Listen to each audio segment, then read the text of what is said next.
Good evening, everyone. Time now is 5:30. We ask you all to stand and call our Leesburg City Commission meeting to order. Today our prayer will be led by Reverend Lee from First Presbyterian Church. Yes, sir. Let us pray. Heavenly God, we give thanks for this day. It is a good day because you are a good God, and good things happen this day because you are a good God. And good things will happen every day to your people, to the city and the community of Leesburg and those communities around us, because you have raised up people to serve. You have raised up people to be your hands and feet, and some of them are in this room, O God. So, Lord, remind us that we are always an example and a testimony to who you are through our actions. Remind us, Lord, to answer this distinct and unique call of civil duty, public service. Give us the strength, the wisdom, the grace, and compassion to do so. Strengthen the women and men in this room this day, O God, as they lead this community, as people have led this community through the years, who have answered this call, who have sought your voice, your wisdom, and your vision, not just for them, but for all of us. May we always be reminded to preach love, and when necessary, use words. And we pray all these things in the name above all names. Amen. Amen. I pledge allegiance to the flag of the United States of America and to the republic for which it stands, one nation, under God, indivisible, with liberty and justice for all. Thank you, Reverend. First order of business, a proclamation. First Presbyterian Church Day, November 17, 2019. From the office of the mayor, Leesburg, Florida, proclamation. Whereas First Presbyterian Church is celebrating 150th anniversary, a significant milestone in the church's history. And whereas First Presbyterian Church was established in 1869, initially holding services in parish's home and constructing their first sanctuary on Main Street on land donated by John Love. Whereas First Presbyterian Church moved to its current location on Long Oak Drive in 1957, building on a parcel provided by the Gorman family.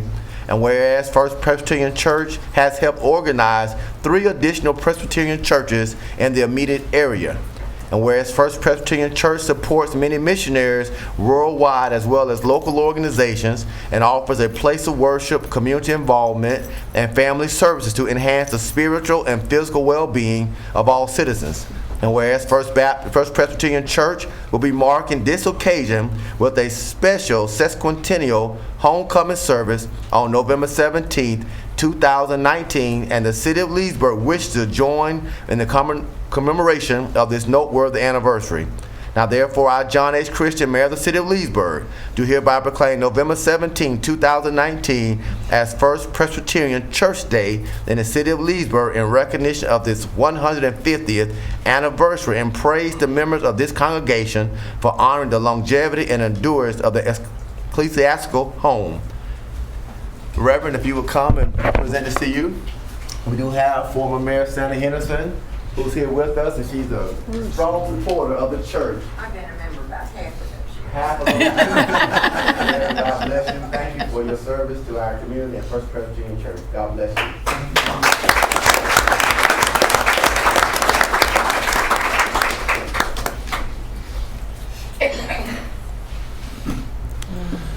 Now I have a presentation from Consider Approval of Phase 2, Center Street Substation Mural. Yes, sir. Yeah, I'll ask Maria Stefanovic to come up. Maria is the Arts Center Executive Director. If you recall, was it last year, about 6 months ago, Maria worked with Duke and the city and the electric department to put up a mural on the substation wall. I think it was really well received. At that time, we talked about doing the north side. So Maria, take it from there. Okay, so we are looking at Center Street. This is the side. This is the side that faces. What is it? Bank of America. The bank. Bank of America. The Bank of America. Thank you. And we are looking at just the top concept, not the bottom part, because that would go all the way from the corner all the way to the end of the wall, and that would complete this project. So, and we're commissioning the same artist, Wesley Stout, who worked on the first piece, and we're looking at about a 2-week process. Yeah, So that's really it. We think the process would be a little bit easier, so we wanted to, one, make sure that the commission approved the painting before it got painted. And then two, we got to get it to Duke. Duke's got to approve it. And then since it's on Center Street versus FDOT, it should be a little bit easier to get it done since we just have to lean on what Mr. Modeling tells us to do as far as traffic and barricades. Is it the same So- cost? Yes, 10 grand. We donated 10 grand to the Art Center to offset those costs, and the electric department absorbed that. I love it. Good. I like it. Okay. Looking for a motion. Yep. I move to approve the design that is on the top of this for the electric substation. Second. Move to proper second. Any discussion from the commission? From the public? Roll call, please. Commissioner Peterson, Yes. Commissioner Roebuck, Yes. Commissioner Hurley, Yes, ma'am. Commissioner Dennison, Yes. Mayor Christian. Yes. But before you leave, real quick, I don't know if you were there, but Davis Harris, dry cleans, we were supposed to do something on that side. Are we gonna still do that? Are we still doing that? Do you need our help to do that as well? I'm gonna meet with them because this was pre-me. Right. So I want to sit down with them and kind of talk about what their idea was. 'Cause I know we prepped the wall, so I'm not quite sure where that left off. Okay. So I will meet with them and. Is everybody right familiar? Right there, we tore down the old little place, and the dry cleans had that stuff on that painting that was faded. Right at the entrance to Main Street. Right. And we were gonna do some painting Yeah. with the, and so I wasn't getting my clothes, and they asked me about it. So Gotcha. Okay. Yeah. So. So I'll reach out you to working- them. Okay. Yes. Let us know if you need any help. Thank you. Get I it done. appreciate it. Thank you. Yes, sir, Mr. Pope. The city, or the Art Center approached us last summer about painting the wall along the bike trail on the property that we own. Yes, sir. And I gave them permission, so I don't know if they'll plan on doing that along the bike trail. We're working on that. It's a little bit more of a, it's a larger plan, Yes, plan it is. scope, because we're trying to do several different projects on that, on a Well, specific there's been trail. some graffiti that has appeared there, so I want to try to Yeah, keep that yeah. coming up. Gotcha. You're really popular. Until then, Mr. Modeling just nodded his head, so we'll do the unfortunate city cover-up of the graffiti, which is not as attractive as the art, but we'll get the graffiti taken care of in the interim. Thank you. So, any artists? We need artists in Leesburg. We got some canvas you can paint on. All right, consent agenda. Routine items are placed on the consent agenda to expedite the meeting. If the commissioner staff wish to discuss any item, the procedure is as follows. Pull the items from the consent agenda, vote on remaining items with one roll call vote, discuss each item pulled, and vote by roll call. 4B4, please. 4B4. Any other items tonight? Not, we'll entertain a motion to approve the rest. So moved. Second. Any discussion? Roll call, please. Commissioner Roebuck, Yes. Commissioner Hurley, Yes. Commissioner Dennison, Yes. Commissioner Peterson, Yes. Mayor Christian. Yes. 4B4 is the purchase request. I'll introduce and ask to be read by title only, please. Purchase request for ratification of the approval of construction change orders with Appalachian Pipeline Contractors LLP for an amount of $56,297.79. Move for approval. Moving properly second. Commissioner Dennis? Yeah, the reason I asked this to be pulled is not because of Appalachian Pipeline. It's because I see the city is going to go back to the engineering on this project. This was a definite fault of the engineering firm, and I want to make sure that that does happen. And I hope that this is a beginning of something new, that the city will go after errors and not cover all the expense of trying to straighten things out. I think do you want Jack to give you more detail on that? Jack Rogers, Gas Director. Yes, Fred's already drafted a letter and sent it on to the engineering firm. We withheld the last payment to them and told us that they also owed us the first payment that we made. So Excellent. we're waiting to hear back from them. If I have not heard back shortly, I'll ask Fred to go ahead and follow up. Thanks very much. Hold on. That's on change order number 2 only, or are the other 2 affected as well? It covers both of the change orders. Both of the change orders. Yes, Okay, got it. yes. Thank Now, you. it will not cover the full amount, but it will be covering those change orders. Yes, Okay. we're going back against the full amount. Okay, thank you. Any further discussion from the commission? From the public? Roll call, please. Commissioner Hurley? Yes. Commissioner Dennison? Yes. Commissioner Peterson? Yes. Commissioner Roebuck? Yes. Mayor Christian? Yes. Item 5 is our public hearings and non-routine items. Item 5A is a second reading. Introduce and ask to be read by title only. Thank you, sir.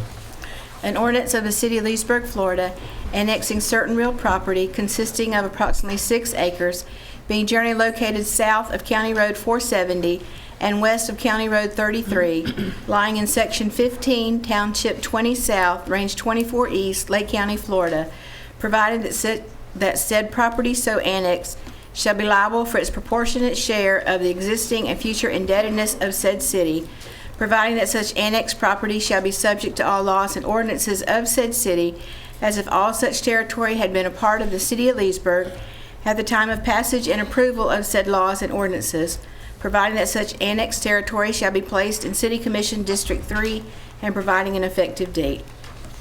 Move for approval. Second. With a proper second, any discussion from the commission? Yes, please. Yes, What ma'am. does this company manufacture?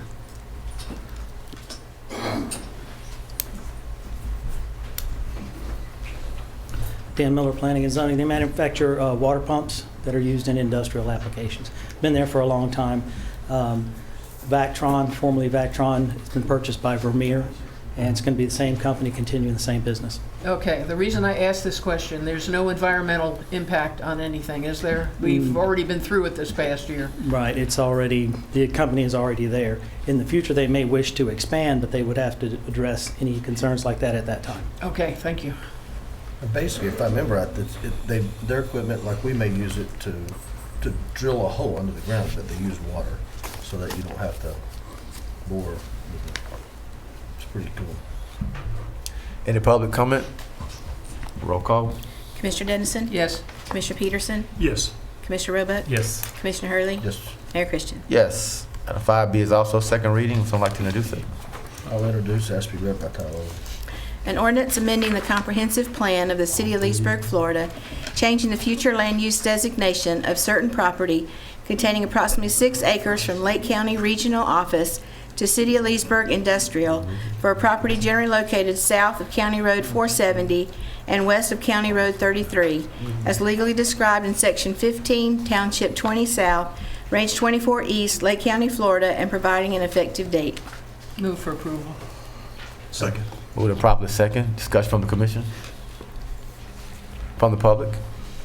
Roll call, please. Commissioner Peterson? Yes. Commissioner Roebuck? Yes. Commissioner Hurley? Yes. Commissioner Dennison? Yes. Mayor Christian? Yes. Item 5C, also second reading. Someone like to introduce it, please?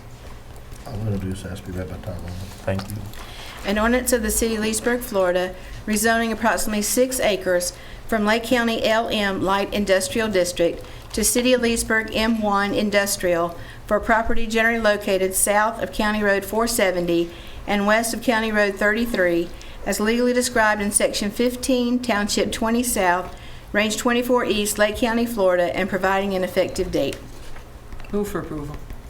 Second. Moved and properly second. Any discussion from the commission? From the public?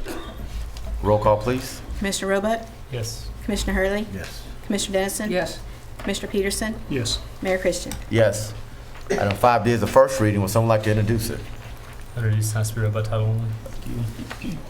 An ordinance of the City of Leesburg, Florida, rezoning approximately 18.3 plus minus acres from City PUD Planned Unit Development to City R1A Single Family Residential for property located northwest of the intersection of Wild Harbor Lane and County Road 25A, as legally described in Section 34, Township 19 South, Range 24 East, Lake County, Florida, and providing an effective date. Any discussion on this item from the public? This item will lay over until November 25th. Item 5E is also first reading. Someone like to introduce it, please? Introduce and ask to be read by title only. An ordinance of the City of Leesburg, Florida, rezoning approximately 51.97 plus minus acres from City PUD Planned Unit Development to City PUD Planned Unit Development for a property located east of U.S. Highway 27 and south of County Road 48, as legally described in Sections 13 and 14, Township 20 South, Range 24 East, Lake County, Florida, and providing an effective date. What is this going to do to the density that was already approved?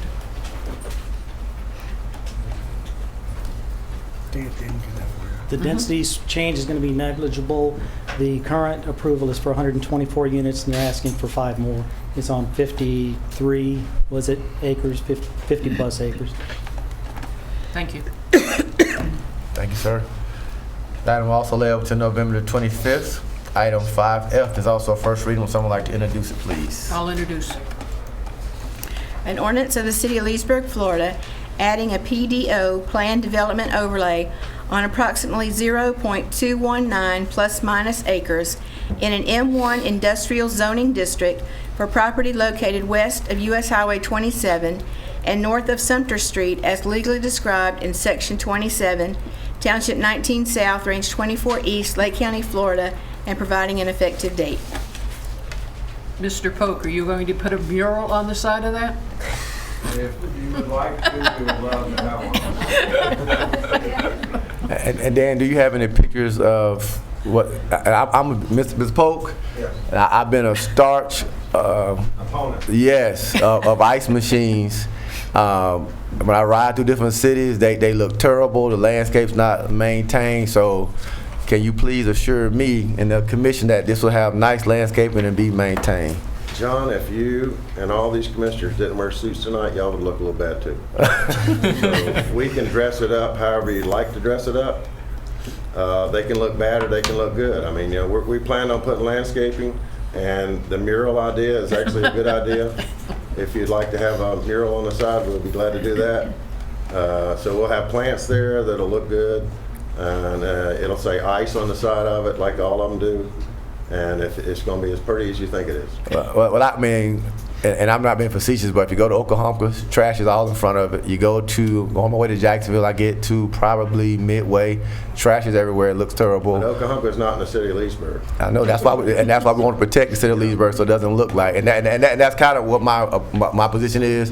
Once we build it, people go away and they look terrible, and then we get that position. I have to live here. I go by it every day. I get it. And I don't want Al to call me up every morning and say, Bill, you got trash all over the place. It looks like junk. Yeah. And we'll have a trash can there for it, the city. So, we will keep the trash picked up and be available to,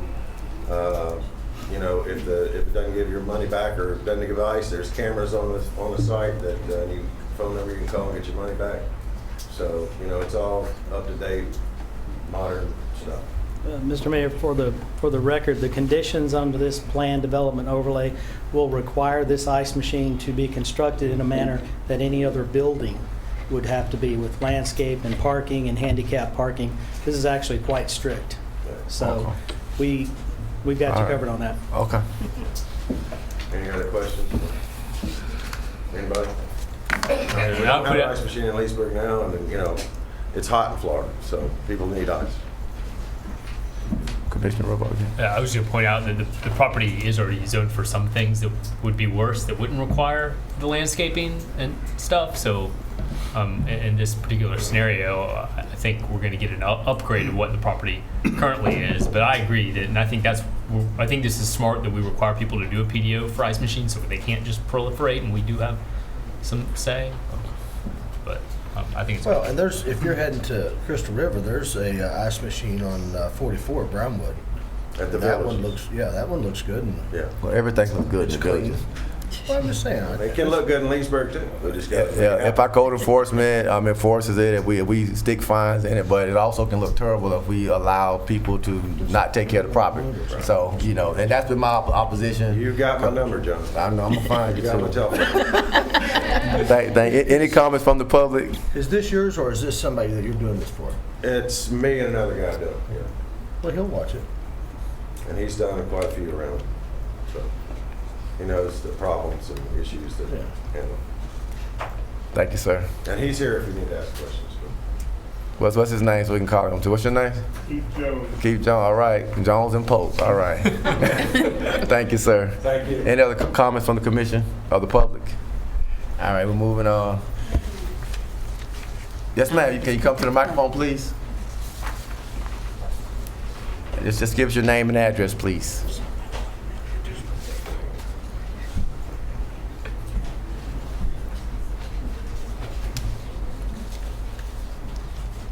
My name is Dreama Michael. I live in Legacy, 5533 Aurora Drive, Leesburg, Florida. Anything else you want to know? That's it. Whatever you want to tell us. Okay. I didn't even, when you did the reading, I didn't recognize that that was Spring Creek you were talking about. Oh, you're talking about the one prior? Yes, because that's over 100 acres. And it's right all of those communities down there are 55 and older. I'm a widow. I don't want that kind of a housing development right next to me. 55 and older is fine, you know. The only problems we've had there are from people that have come off of 48 and hopped that barbed wire fence and come in and vandalized. That's and it's very seldom, very few times. But if that's the situation, I mean, you know, if you move more people there, that younger age group, then I'm not comfortable with that. Okay. And there's a lot of people like me that aren't comfortable. Yes, ma'am. with that. Well, what we're gonna finish up 5F, which is Mr. Polk's first reading, which we'll vote on that November 25th. That item will lay over. So we're off you, Mr. Polk, for this time. And now, Ms. Dreama, that item you're talking about, the 51 plus 0.97 acres, we're gonna vote on that November 25th. So you have another opportunity to come and express yourself before we I vote. won't be here. That's Thanksgiving week. Okay, well, we'll, I think she's documented. I think we've all heard your concerns. Yes. And we'll actually we don't take formal action tonight. We just kind of listen. Okay. So All so right. we did Thank hear you. your concern. I'm sorry if I'm No, out of order. you're fine. And we apologize you didn't catch that we were moving too fast. Okay, thank you. You're welcome. Item 5G is also a first reading of an ordinance. Someone like to introduce it, please? I'll introduce that by title only. An ordinance of the City of Leesburg, Florida, annexing certain real property consisting of approximately 226.7 acres, being generally located east of County Road 48 and south of North Austin Merritt Road, lying in sections 5, 6, and 7, Township 21 South, Range 24 East, Lake County, Florida, providing that said property so annexed shall be liable for its proportionate share of the existing and future indebtedness of said city, providing that such annexed property shall be subject to all laws and ordinances of said city, as if all such territory had been a part of the City of Leesburg at the time of passage and approval of said laws and ordinances, providing that such annexed territory shall be placed in City Commission District 3, and providing an effective date. Any discussion from the commission? Yes. Yes, ma'am. I would like to know what these 226 acres currently are, and if we're going to annex them, what does this have to do with the villages?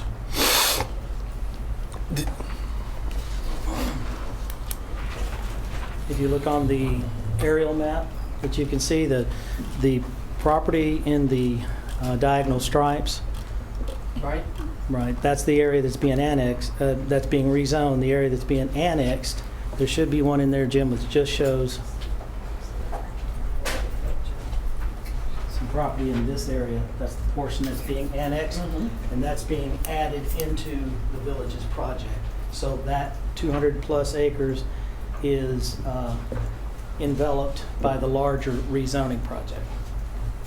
Is that going to be more houses? Is that going to be commercial? Is that going to be land, other land use? It will be all of what the villages normally develops in their development plans. Could be office, commercial, residential. I would expect mostly along the roadway, some commercial, but Darren Taylor and Marty Zuro, Darren of Carlton Fields, Tallahassee is the planner that represents the villages, and Mr. Zuro of the villages can give you more specifics as far as any site plan, but there's really nothing been developed yet, if I'm correct on that. It's a little bit early in the game on that one. Good evening, Commissioners. Darren Taylor, 215 South Monroe Street, representing the villages.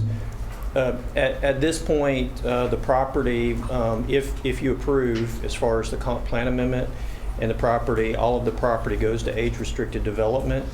And then at that point, it could be mixed use. And so any of the uses, like Dan had mentioned, whether it's commercial or residential. But so at this point, we couldn't point to anything and say we know exactly what that is. But however, the city gets another bite out of the apple. So right now, you would establish the general land use, which would be mixed use, age-restricted development, and then the zoning, which if that was approved,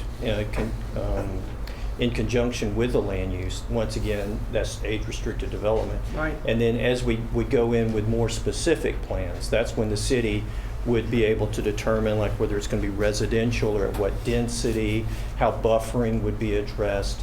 We do have general policy language that talks about how we have to be, compatible good neighbors as far as how we address the edge, as far as adjacent properties. But at this point, none of us could tell you exactly as far as the use. Okay. Being the commissioner for District 3, which is where all the expansion in Leesburg is going on, just want to make sure. Thank you. I think the point is, though, that we know it's not going to be single-use development. Right. It has to be mixed use. And the villages, because of the fact that you do create a community, that you would have the impacts, as far as like providing the mixture of uses, town center, those kind of things. It's all internalized. Thank you. Yes, ma'am. And due to this being a large-scale comp plan, has to go to Tallahassee. We won't see this again until January 13, 2020. Any other commission? Public? All right, item 8. Sir, Yes, sir. Yes, sir. My name is Eric Such. I live at 21311 Shady Grove Road. Mailing address Groveland, but I'm unincorporated Lake County, probably approximately 1.5 miles to 2 miles south of where you're talking about right now. I have several concerns. One, all that right now is zoned no less than 1 home per 5 acres. Okay, I live on approximately 20 acres to the south of that. The main concern probably for now is we had historic flooding this year, which happens every 10, 15, 20 years. If you look back, there was an advisory group put together back in 95, 96 by former Representative Everett Kelly addressing the same issues in this area and to the west in Center Hill, Bushnell, and that whole area. The thing is, we live basically in the northern section of what's called Big Prairie. And it's a big, basically flat bowl. It's a flood zone. It's a flood plain. And that flood plain extends into that property that you're addressing right now. And the thing is we keep developing into this flood plain, all we're going to do is start experiencing more and more flooding issues because the water right now has nowhere to go with the limited amount of population we have in the area. And if you keep bringing in thousands of more people into that area, where is that water going to go? And has there been any planning? The one problem we have here is not only with city annexing into county, but then you have 2 counties on a border and there's no regional planning between anybody. And what you end up with is every man for themselves, and we're just getting whatever development we can get in there for a tax base or whatever reason. But again, my concerns are, how are we going to address this? Because I can tell you right now, we haven't had any substantial rain for probably 2 months, and the water table hasn't dropped. And if you read any studies or go back through the history for the past 20 to 30 or even 40 years, it'll tell you that same thing. And this is a cycle that goes, like I said, every 10, 15, 20 years. Yes, sir. Dan, are you taking notes? Okay, this is our planner for the city. He's actually working with the developer. Right. So, I'm sure he'll be able to address all those questions you just asked. Well, here's another issue, okay? As we all know, the infrastructure, mainly the roads in Lake County, are woefully behind the development that's been going on here. So again, addressing that issue in that area, you're talking about Austin Merritt Road, which that section of Austin Merritt Road you're talking about is a clay road. You know, what's going to go on with that? Who's going to pay for that? Is it going to be Lake County residents? Is the city of Leesburg paying for that? It's probably a county. Is that a county road? That's a county road right now. That's yeah. what we pay for. Right. So the people that are developing this and causing the impact are not paying for it. We are. Well, they're going to pay. Is that correct? Well, they're going to pay the taxes, and when the taxes come, that's what pays for the roads and the infrastructure, and that's why they develop.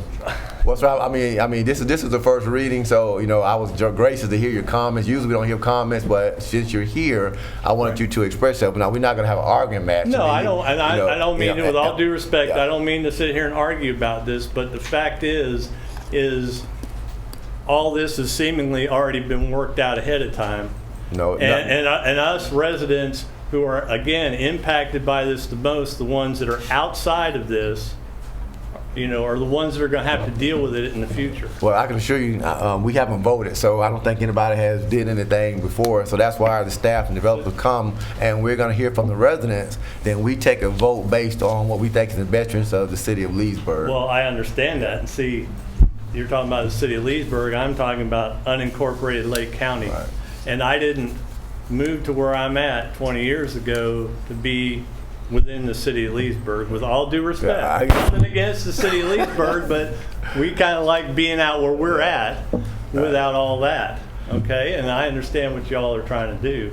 But you've also already annexed that property, and I unfortunately missed out on that meeting, or I might have been here earlier. But anyway, I won't take up any Well, we're gonna talk about it again, and you're welcome to come and Yep. pitch it again to us. Yes, sir. I Both appreciate folks. it. Thank you, sir. Thank you. Any comments from? Excuse me? Yes, ma'am.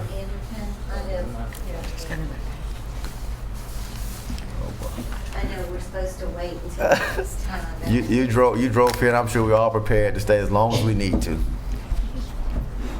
Just gonna make our comments shorter. That's all. I'll make it quick. I'm Donna Anderton. I live on Highway 48, about a mile inside of Austin Merritt Road. And my question is when you do start this building, which I kind of have a feeling that it's going to be a done deal, do we have to sell out, or are we, what? I've been there 37 years, and I never thought I would have to move again. I know this is all supposedly in the planning, but I'm kind of not sure that it is just in the planning. Well, I've been on the city council since 2004. We've never made a resident sell their property. Okay. So with the city of Leesburg, it's never eminent domain, a single family home. Only thing we've ever done, I think, was commercial. So I don't think the city is going to make anybody sell out their property. Well, I have highway frontage, and I mean, I've been told that if we don't sell out, that they could build a brick wall around us or a fence around us, and that was my concern. Okay, thank you. Okay. Thank you, ma'am. And when is the next time that we're all going to meet? January the 13th, 2020, when we'll discuss this item for final vote. You're welcome. Okay, item I is the first reading. Would someone like to introduce it, please? I'll introduce and ask for read by title only, please. An ordinance of the City of Leesburg, Florida, amending the comprehensive plan, future land use map designation, and text amendments for certain property containing approximately 1,237 acres from City of Leesburg neighborhood mixed use, industrial, and Lake County rural to age-restricted development for property generally located south of the Florida Turnpike, a portion north of County Road 470, and east and west of County Road 48 in southwest Leesburg, as legally described in sections 5, 6, 7, and 31, townships 20 and 21 south, range 24 east, Lake County, Florida, and providing an effective date. Commission comments? Dan has something for us. Mr. Mayor, when you get to the motion portion, staff wanted to ask that the motion include that this comprehensive plan amendment is being transmitted to the Florida Department of Economic Opportunity as per state statute. So you need that motion now, right? Okay. Someone like to make that motion? So moved. Second? Second. Moved to properly second. Roll call, please. Commissioner Hurley? Yes. Commissioner Dennison, Yes. Commissioner Peterson, Yes. Commissioner Roebuck, Yes. Mayor Christian. Yes. Before we Yes, move ma'am. on, this rezoning, now, is this property that the village already owns and we've already zoned and they're looking for a change? No, long story short, this property used to be known as the Renaissance Trails property. I think it had a PUD for how many units, Dan? 600 something. I mean, it was a big number. 1,950 And on part of it and 2,238 on the other. okay, so 1,900 homes, 2,000 homes. That was the PUD we did back in the early 2000s before the 2006. before the bust. So back in the time when we were doing the Secret Promise development, Right. that was the Renaissance. So it's kind of, you've got the 470 property, Secret Promise, and then Renaissance Trails. All that was at one time going to come in and develop in the city. It never did. And so fast forward now 10, 15 years, what we've got is the village is moving. They bought our 470 property. We haven't figured out the Secret Promise puzzle, and then the villages bought the Renaissance Trails property. So essentially what you're doing is taking off that old PUD and putting on the village's ARD. Okay, when did the villages buy this property? Maybe a year ago, something like that. So it wasn't mixed up with the villages west? The village's west being the 470 property? Right. Correct, it was not. This is in addition to. So I there- don't remember us discussing that. I think we have in vague terms, but in long story short was, that was a private transaction they made. They bought private property that was Oh, scheduled okay, for so they bought development. that from- They bought it from Renaissance Trails. Okay, I thought they bought it from Leesburg, and I was No, starting no, to get a no, little no, no, this concerned. was That not, would've been this good. is We a got- new, yeah, if we owned it, but no, this is basically a private transaction. Yeah, we do own it. Okay. And we've already zoned title it. work. We We did the title expected it work. to be developed as Renaissance Trails before the economy bust. Just trying And to then follow the money. Yep, it's been, no, I wish that money was No, coming to that the general fund, but They- unfortunately, it's all private. They had some. So, yeah, we're doing what everyone on 48 wants us to do, is we're taking family and making it age restricted. So Still gonna in this miss out. case, but Yeah, because Renaissance Trail, that was going to be, family. Right. So. Okay, so any other discussion from the commission? Okay, that item will also lay over. Item J. Aye. I'm trying to go too fast. Okay, aye. Someone like to introduce it, please? I introduce has to be read by title only.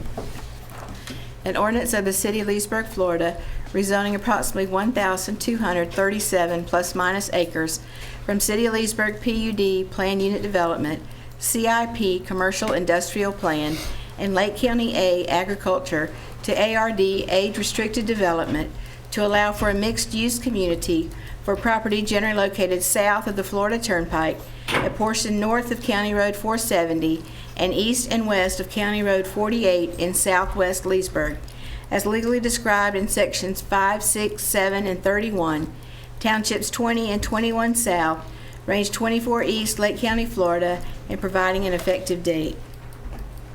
Any discussion from the commission? Okay, this item will also lay over. Item J. First read. Somebody can introduce it, please.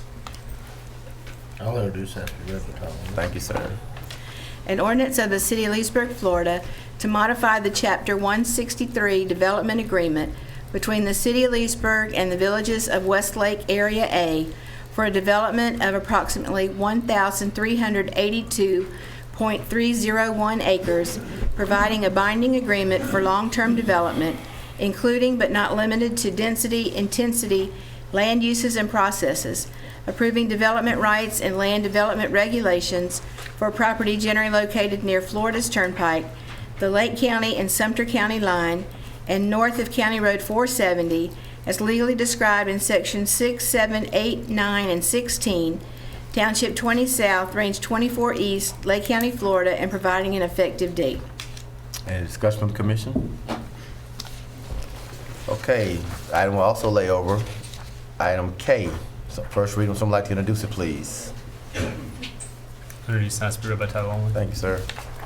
An ordinance of the City of Leesburg, Florida, to establish a development agreement between the City of Leesburg and the villages of Westlake Area B for a development of approximately 1,230.97 acres, providing a binding agreement for long-term development, approving development rights and land development regulations for a property generally located east of the Lake County and Sumter County line, north and south of the intersection of County Road 48 and North Austin Merritt Road in southwest Leesburg, as legally described in Section 31, Township 20 South, Range 24 East, and Sections 5, 6, and 7, Township 21 South, Range 24 East, Lake County, Florida, and providing an effective date. Simon also lay over. Item K is a resolution. Would someone like to introduce it, please? I'll introduce that, Mr. Ribbit. Thank you. Resolution of the City Commission of the City of Leesburg, Florida, authorizing the mayor and city clerk to execute a utility construction reimbursement agreement with CG Land Investment LLC for construction of a wastewater force main along County Road 44 and providing an effective date. Move for approval. And this is when we have an option. So I would just ask that we do option 1, or where we upsize it for future development. Everybody okay with that? Yep. So that motion is option 1. Do I have a second? All right, moved and properly second. Any discussion from the commission? From the public? Roll call, please. Commissioner Dennison? Yes. Commissioner Peterson? Yes. Commissioner Roebuck? Yes. Commissioner Hurley? Yes. Mayor Christian? Yes. Item M is a resolution. Would someone like to introduce it, please? I'll introduce that, Mr. Ribbit. Resolution of the City Commission of the City of Leesburg, Florida, authorizing the mayor and city clerk to execute a lease agreement with the Boys and Girls Club of Central Florida and providing an effective date. Move for approval. Second. Moved and second. Any discussion from the commission? Just the lease, which has the rules and whatnot set forth, that we will not be stuck again like we were with the Boys and Girls Club over in Venetian Gardens. That they have to abide by the rules, the rental, the utilities, and whatnot. So I just want to make sure that that's stuck to. Thank you. The only thing with me is I'm a little uncomfortable with the 3-year term.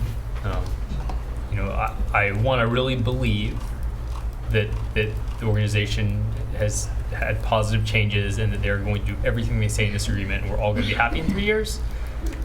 But given the history, I'd prefer to see, kind of a year to year where we can evaluate it and make sure that it's working. I'm even okay with an auto renew or something if we don't take action during that time. But I need a little more, ability to do something if they don't hold up their end of the deal. So you're saying an auto renewal as long as they're not in default, as long as they're making payments and abiding by the lease? Well, I mean, more so that not necessarily defaulting on the leases, but maybe because I don't want to get in a legal battle with them over whether they're providing the appropriate programming, right? Like that's kind of a gray area. But if we decide that, the building's not being maintained or the programming that they're saying they're going to provide, they don't end up providing, that after a year we can say, hey, we want to. Well, I mean, yeah, that's not, everybody knows I'm on the board of Boys and Girls Club. I get a little vocal on this one. Somehow the commission has a bad impression of Boys and Girls Club, and that's unfortunate. But the Boys and Girls Club is in great shape financially now. This is a big win for our community. It's a good fit for the club, and I'd like to see us do this. The situation over at Venetian Gardens was some unusual circumstances. We've talked about that before. This is a new era, new time. The club has merged with Central Florida. We're much stronger now. I respect all the commissioners' concerns, but those issues are in the past. The club's in good shape, and this is great for our community, great for the city. Does Commissioner Peterson have to step down from voting since he's on the board of directors of the Boys and Girls Club? I think so, yes. Yeah. What benefit is he getting? I thought I could vote if I don't benefit financially. The organization you're serving benefits financially. Okay. Well, I guess for me, and I spoke with Al at length about this, and some of you were here when this building came up to even get acquired. There were several groups who came and passionately convinced this commission to even purchase the building. Boys and Girls Club was not at that meeting, did not even participate in the acquiring this building. From that point, those same groups, from the last meeting we left, this commission directed staff to, because the staff came with a programming of this building for these groups, we directed staff to incorporate the Boys and Girls Club in that plan. From that point to now, we basically told those same groups who came and implored us to buy the building, we're gonna move you somewhere else, and we're gonna move the Boys and Girls Club in. Now, my issue is, these groups that came and implored, passionately spoke to us, with a divided commission to buy this building. And I don't have a negative opinion of the Boys and Girls Club. I think what has happened is that the Boys and Girls Club hasn't performed to this commission's liking. In fact, I implored to the club to get involved with neighborhood meetings, go to neighborhood meetings, find out the wishes of the community. They actually gave me his card right there, got Ken Thomas's card. It's been almost 7-8 months. The Boys and Girls Club representatives have not come to one community meeting to address the community's needs and wants. That's a problem for me. And I think as a board member, maybe take it back to him, because if this was Orlando and Buddy Dyer told the Boys and Girls Club to go to Paramore and talk to the community, see what their needs are, I guarantee they went to Paramore. But here we're going to come into a community where we have not talked to any community leaders, have not talked to any community parents, and we're going to say it's a good fit for the city, but for that community, we have not respected them enough to say, hey, what are your needs? What are your desires? And I think if you've been directed by the commission, who you kind of said, I want to work with you guys, I think you just go and involve yourself in that community, and I don't see that happening. So when we start talking about where we're going to go as a city and a club in that building, you know, why haven't we involved ourselves in that community? So that's one of my big concerns. In the groups we put here, we've talked about the neighborhood resource. I know that was so we can come tonight and say, well, these groups, we put them somewhere else. And we talked about the resource center. And I think we told Mr. Tom to do a business plan for the resource center. So I would love to see that business plan where we said in that business plan, this place will be for children. Because if the commission really thinks about it, we're talking about job employment. We're talking about people coming, learning how to be chefs, learn how to get jobs. And if you have sex offenders, which we do have sex offenders, who come to the neighborhood resource center trying to better their life.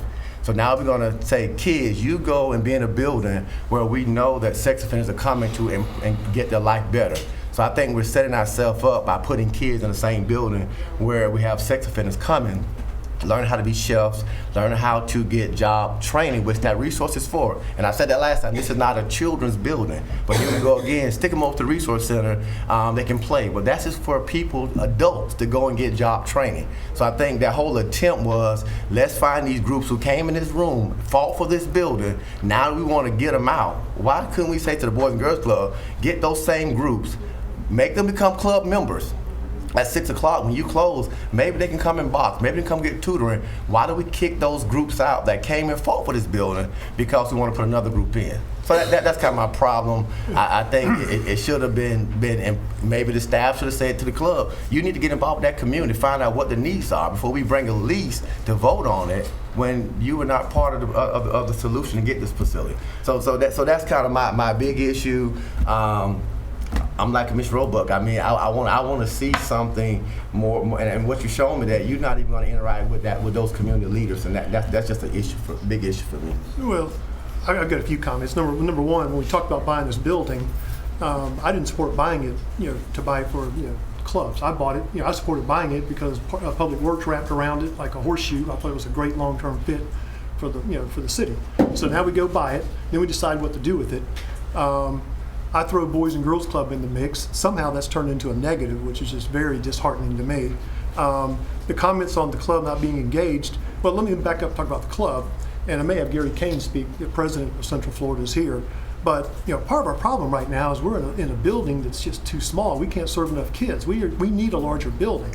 We've been through all kinds of obstacles. We need this building. I mean, we don't have to have it. We can do other things. I mean, but we've come a long way. I think it's a good location for the club. One of the reasons I'm so, passionate about this is The only F school in Lake County is the elementary school right down the street, which, we all agree we're trying to help that elementary school. Boys and Girls Club can help Beverly Shores, along with all these other groups. As far as sharing the building, I know we talked about that. It just doesn't work. I think we were open-minded to that at first, from the Boys and Girls Club standpoint, but it doesn't work well, and I think you would agree to that if you had at least, it's hard, open up, pack up, back forth. It just doesn't work that well. And I don't think the club would do that. Obviously, I feel strong. I'd like to see the club go in here. I'd like to see the commission support it. It's a subject I'm passionate about. I thought I could vote on it. That's news to me, but I respect Fred. I was always under the impression as long as I didn't benefit financially, I could vote. I give to the club. I don't give money back, or don't get money back. So Commissioner Peterson, do you feel that the success of the club will be beneficial and helpful if they were working with the community leaders of that neighborhood that you're playing? You say Beverly Yes, I do, Shores? and I meant to comment on that. Our new director there is Tanya, who I think you know well. And Tanya Porter. Yes. And Conley now. She just got married last week. I'm sorry? She just got married last week, Conley now. Okay, no, I'm sorry. And I think she will do a great job. And I think, I think once we're there, we will be engaged. I'm sorry, I know we talked about that before, and I gave you my word we would become more engaged. I thought maybe we had, but I think getting in this facility will help, make that happen. I think we can help the Carver Heights neighborhood and Beverly Shores Elementary. And I feel strongly about it. I've gotten worked up on two subjects since I've been on this commission: the pool location and Boys and Girls Club. Hurley, you had something? Well, sure. I respect the concerns that's been expressed. But when both of those concerns, or all of them, have been expressed, it's been based on the history. And I think that Leesburg's forgetting that the Boys and Girls Club don't have a 6-year history in Leesburg. They have a 35-year history in Leesburg. And, a lot of the people probably sitting in this room went to that Boys and Girls Club and maybe are successful in part because of the things that were input into them by the successful programs that were run there. And I know, that we have all different kinds of groups that input into the youth to try to help us and our kids. But we're talking about a program that's a national program with a unmatched success rate in the lives of children, whether you're talking about teen pregnancies or drugs or whatever. And we're talking about people who sit down and tutor them and do their homework with them and are their confidants and their counselors and their best friends and the missing father, and I could go on, but and I by no means, I was on this property when we started, me and Al Minter were talking about it, I guess at the same time, and I never one time came in this building voting on that property for any group that came in here. And our succession was that we think that we'll have to do something else with Venetian Gardens.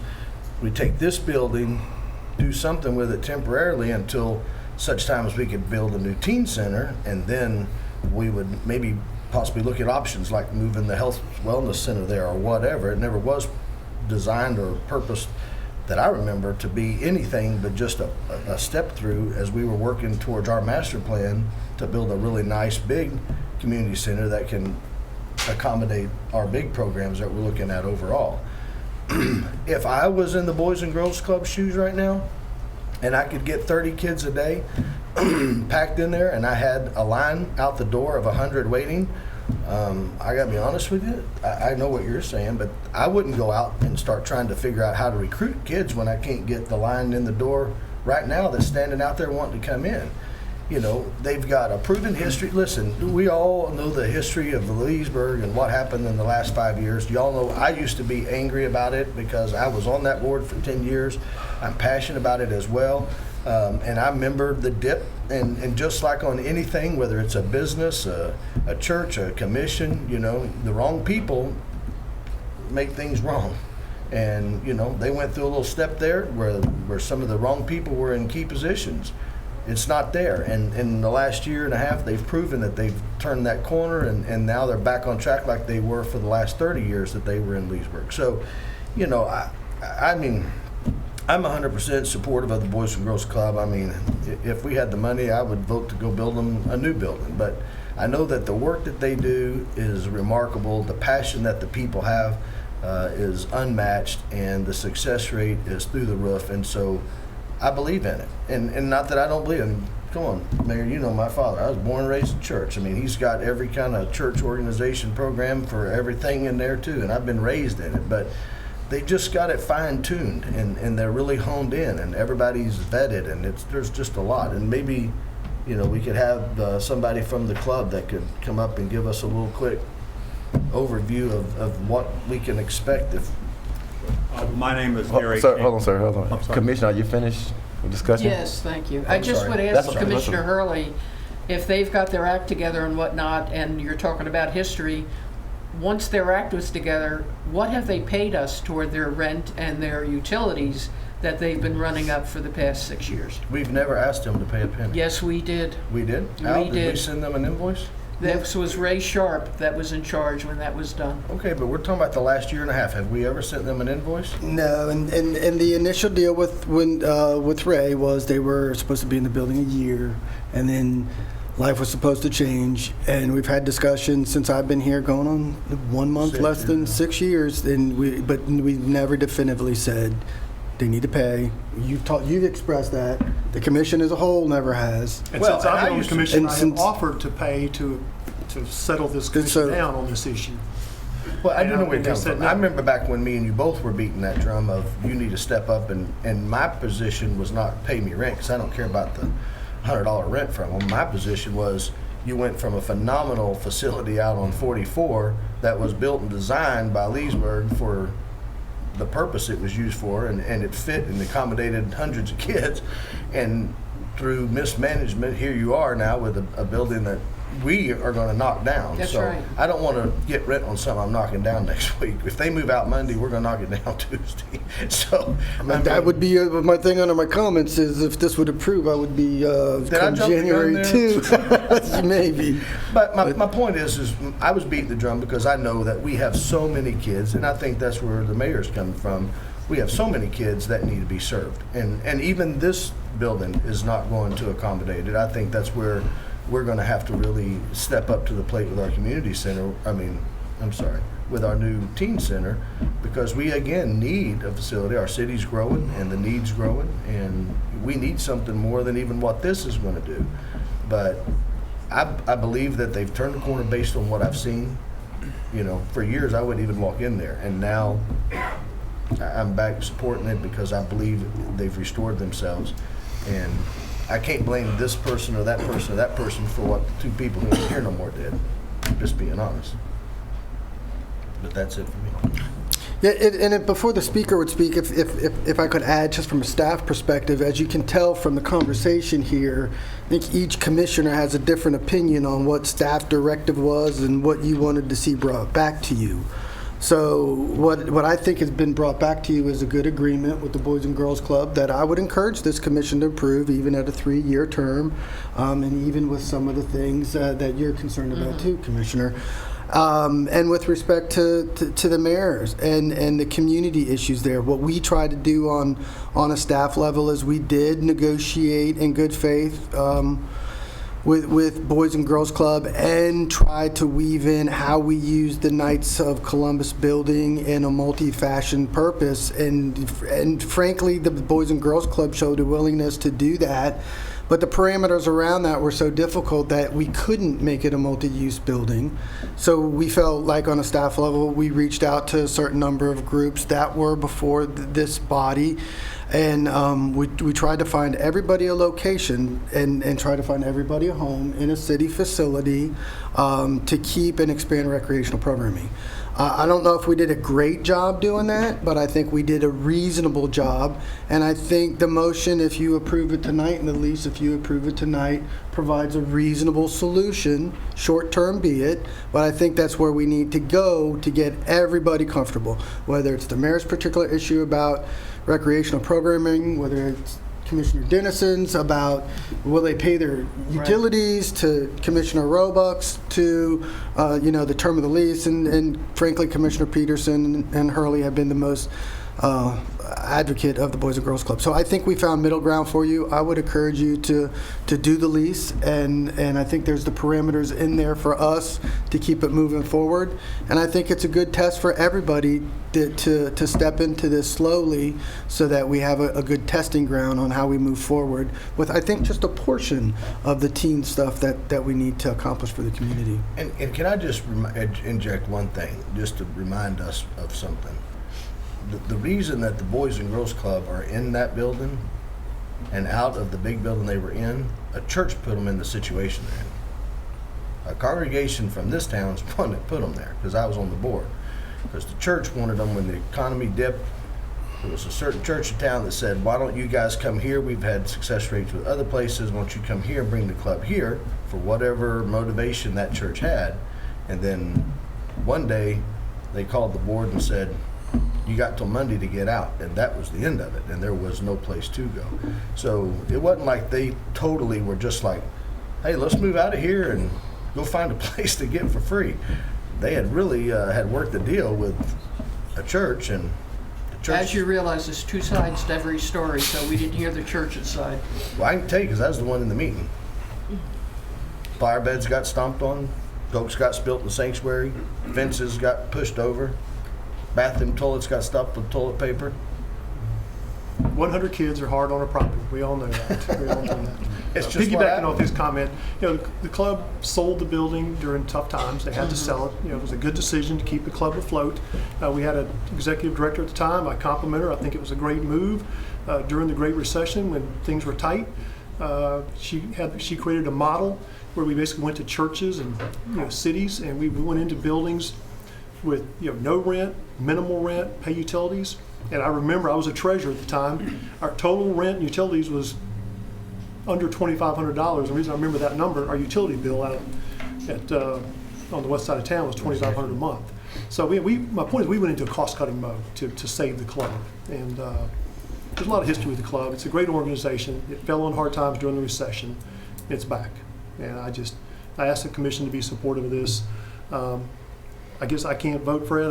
I asked the question before and I was told I could vote, but I thought I'm just trying to learn something here. I'm not trying to be smart. I thought I could vote as long as I didn't benefit financially. If we want to get into this in a public meeting, we can do that, but I'm going to have to inquire into greater details of your relationship with the board and that sort of thing to really truly give you a definitive answer. Well, hopefully they don't need my vote. The careful answer is for you to recuse yourself. I wish it had come up 2 hours ago between you and me so I could answer the question based on complete knowledge, which hopefully we don't need my vote, but I was trying to learn something there, Fred. I didn't mean to put you on the spot. But like, all of us serve on different boards, and we still vote on stuff. That's what I said, but typically that comes up ahead of time, and I can ask a series of questions that informs me of the relationship between the commissioner and that board, so I can answer based on complete information. If I don't have complete information, the safe harbor is to recuse yourself. Well, I'm just not on that topic, but you mentioned the club's what's the club's financial benefit in the building? They're getting a building. I don't know what market rent is on it. Okay, so maybe it's less than market rent. Okay, I'll confess they're leasing it below market rate. Oh yeah, okay. That was curious. It wouldn't take much.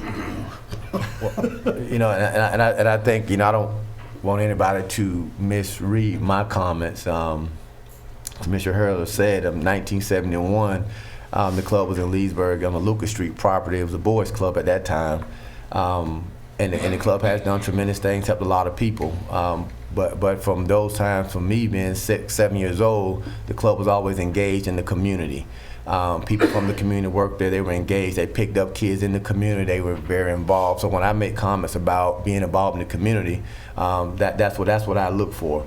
I don't look for a yearly banquet. I don't look for people saying we got 40 kids. I look, if you got 40 kids and we got an epidemic in our city, you should be trying to find another building to accommodate. But for 6, 7 years, we sat in a small place for 40 kids, and we yet had many kids running through our city. Unguarded, unprotected, and here we have a bunch of groups who come to us that I want to help. So, my issue is we've kind of said to those groups, hey, you guys go somewhere else. We mentioned the teen center, those kind of concepts, and we can go back to the building of the gymnasium, but went to the club and said, be a partner of the city. They chose not to be a part of the city, then fell on bad times and went this direction. So when I make these comments, I'm saying we're operating and saying we want to be a partner. If we talking about teen centers, I kind of get a little leery because this gives a bad taste in my mouth. Because now we've already predisposed that I'm going to be in this building, I'm going to run your teen center, but yet and still I'm not doing any heavy lifting. I'm not negotiating with the county. I'm not telling you, here's my $500,000. I'm not saying that. What I'm saying is, like we're saying now, you get a building, you remodel it, and let me come in. So you go work on the teen center, get the land, pick the location, get the funding, and we're going to come in and run it. But yet I can't go to a community meeting, meet with your community. For me, that's a major problem. And I met with the director. I talked to him privately. I met with the staff. I encouraged them, go to the neighborhood meetings, go to the monthly meetings, hear what the concerns are. We got people having block parties, 600-700 people, and teenagers are going there, but I got a club that don't have a clue what's going on in this community. And we're going to pop them in the middle of the community and say, here you go, here's the key, and play with kids. Bella Shores is great, but Carver Middle has a problem. Leesburg High School has a problem. We say we got teen pregnancy, and when the other director came up here, I have no teen pregnancy. You got no teenagers in your club. See, we got to go to the next step. How many teenagers are in the Boys and Girls Club? Of course, you got no teenagers, you got no teen pregnancy. But yet in Leesburg streets, we got a lot of teen pregnancy. So when we start talking about leasing buildings, it's great reputation, but I need to see some action. And action to me is getting the ball with this community. Talk to these leaders, find out what the problems is, and nothing wrong with moving groups, but you should work with these groups. You should partner with Darling for Diamonds, the dance group that has 40 teenage girls who are out there. You should be partnering, not just say we can't coexist. I need your phone number. Well, I hear you, but this been a year. We've been saying get with the community, but now you come on a building, hadn't got with the community. This is a problem for me because it's not hard to pick up a phone and go to a monthly meeting. Your staff gets paid. Direct them to go to a meeting, find out what's going on, bring them to this meeting, join hands and say we're working together. I don't see that. I haven't seen that in a year. And it's unacceptable for me to sit here and say what happened 40 years ago when last year, no community connection. So what makes me believe all of a sudden you plop in the neighborhood, you get a building for the city, and I don't even care about rent or utility, because you do it, and the club does what's supposed to do.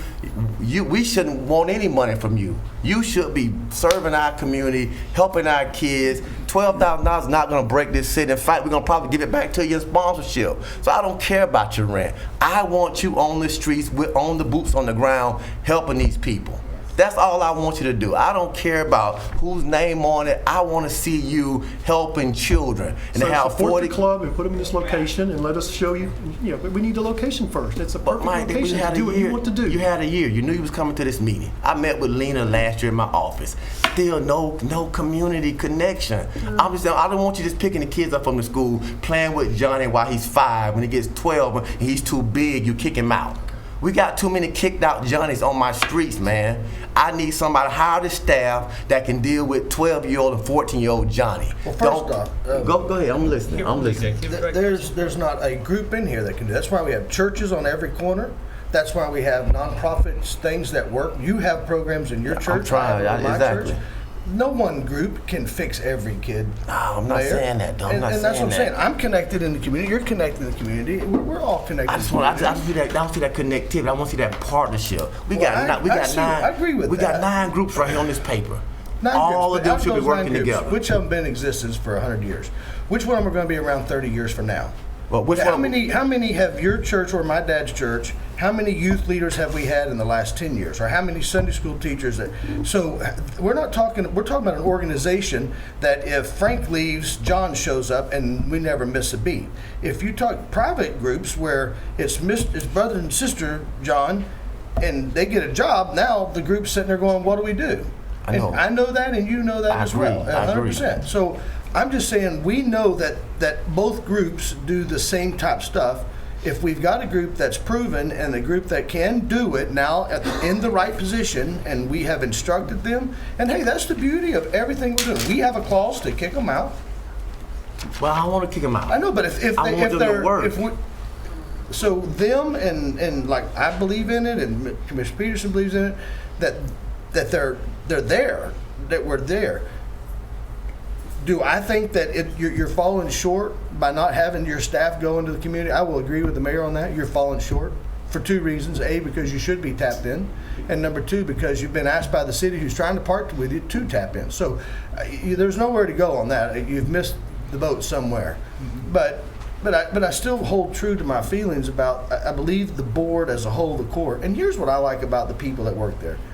Having this, because, and you will probably be able to relate to it more than anybody from the church side, but we all have jobs, and we find, job makes good money and blah, blah, blah, and we go out and it's our profession. But what I find amazing about the staff in the Boys and Girls Clubs, whether it's here, Claremont or Lele, wherever, is when you get to meet the people, it's people, they're not making money, that's for sure. They get paid, but Right. But they're people that have the same passion that you have and that the people in this room that we're talking about have, and they're not there for a job. Those people, there may be one that comes in, but they quickly go out because to do this, it requires a love and a passion for kids in those situations that need help, opposed to just a tutor. They need a friend or a counselor or whatever. And so, I believe in it. And obviously, but I agree with some of the things you're saying too. And hey, listen, there's enough church in here I ought to get, if that boxing group, I ought to see if my dad's church wants to host a boxing thing, because I'd just like to watch guys get hit. But there's enough groups around to come up with facilities, and I applaud our staff for saying, we tried, the Boys and Girls Club was willing, we tried to figure out how to make it merge, but the conflict of schedules and when this group's in, when that one's in, it didn't work. So we tried to find a location, because at the end of the day, if you're doing something good, it don't matter if you're standing on your church steps, my church steps, city hall steps. If you're doing a good program for a good cause, the benefits are there. And that's all I'm saying. And I know the club has been around and has it, and so I'll shut up. I'll stop talking. Anybody got anything else before we let? One other thing that I would also be okay with is I would be okay with charging them no rent, no utilities, with a 30-day cancellation on either party anytime. And they can have it for free though. They have it for free, and I don't care. I'm just throwing out things that I would be okay with. And that just simply means do your job. Yep. Do your job. Just do your job. I won't charge you a thing. Now, at least you can't come back in here 3 months from now and say they're not paying nothing. If I have to, I will. Can you make that 90-day cancellation? So we have time to find a home? Yes, 90 days would be fine. I think the president that would be done, but yeah. Yes, sir. Thank you, Mr. Christian. My name is Gary Kane. I'm the President and CEO of Boys and Girls Clubs of Central Florida. Mr. Mayor, I appreciate your passion. I know I felt it personally when we met. I will acknowledge, and some of that may be miscommunication of not being at the meeting, so we'll make sure that the director is at those meetings. Also, we'll say that I'm more than happy to come and sit with the community and learn what their needs are. So, first of all, I know there's been some misfires. We've been involved now for about 18 months. I don't know the exact timeline, but and I can tell you that when I walked into the Teeter Club for the first time, I was very, very disappointed in what I saw. And we've gotten that turned around. We've got a young lady there who's doing a great job. The facility's a lot cleaner, organized. I can see good things happening. So there wasn't the execution. On the subject of teens, I can't speak for Leesburg, but our organization as the 4th largest in the country in terms of numbers of teenagers served. We've got some track record in that space. We believe that if we do a good job on children from 6 to 12, and they're not involved in extracurriculars when they go into middle school and high school, that a lot of that gets undone. And we know the streets are very powerful challenges. And we've got a lot of issues for children in terms of getting a foundation.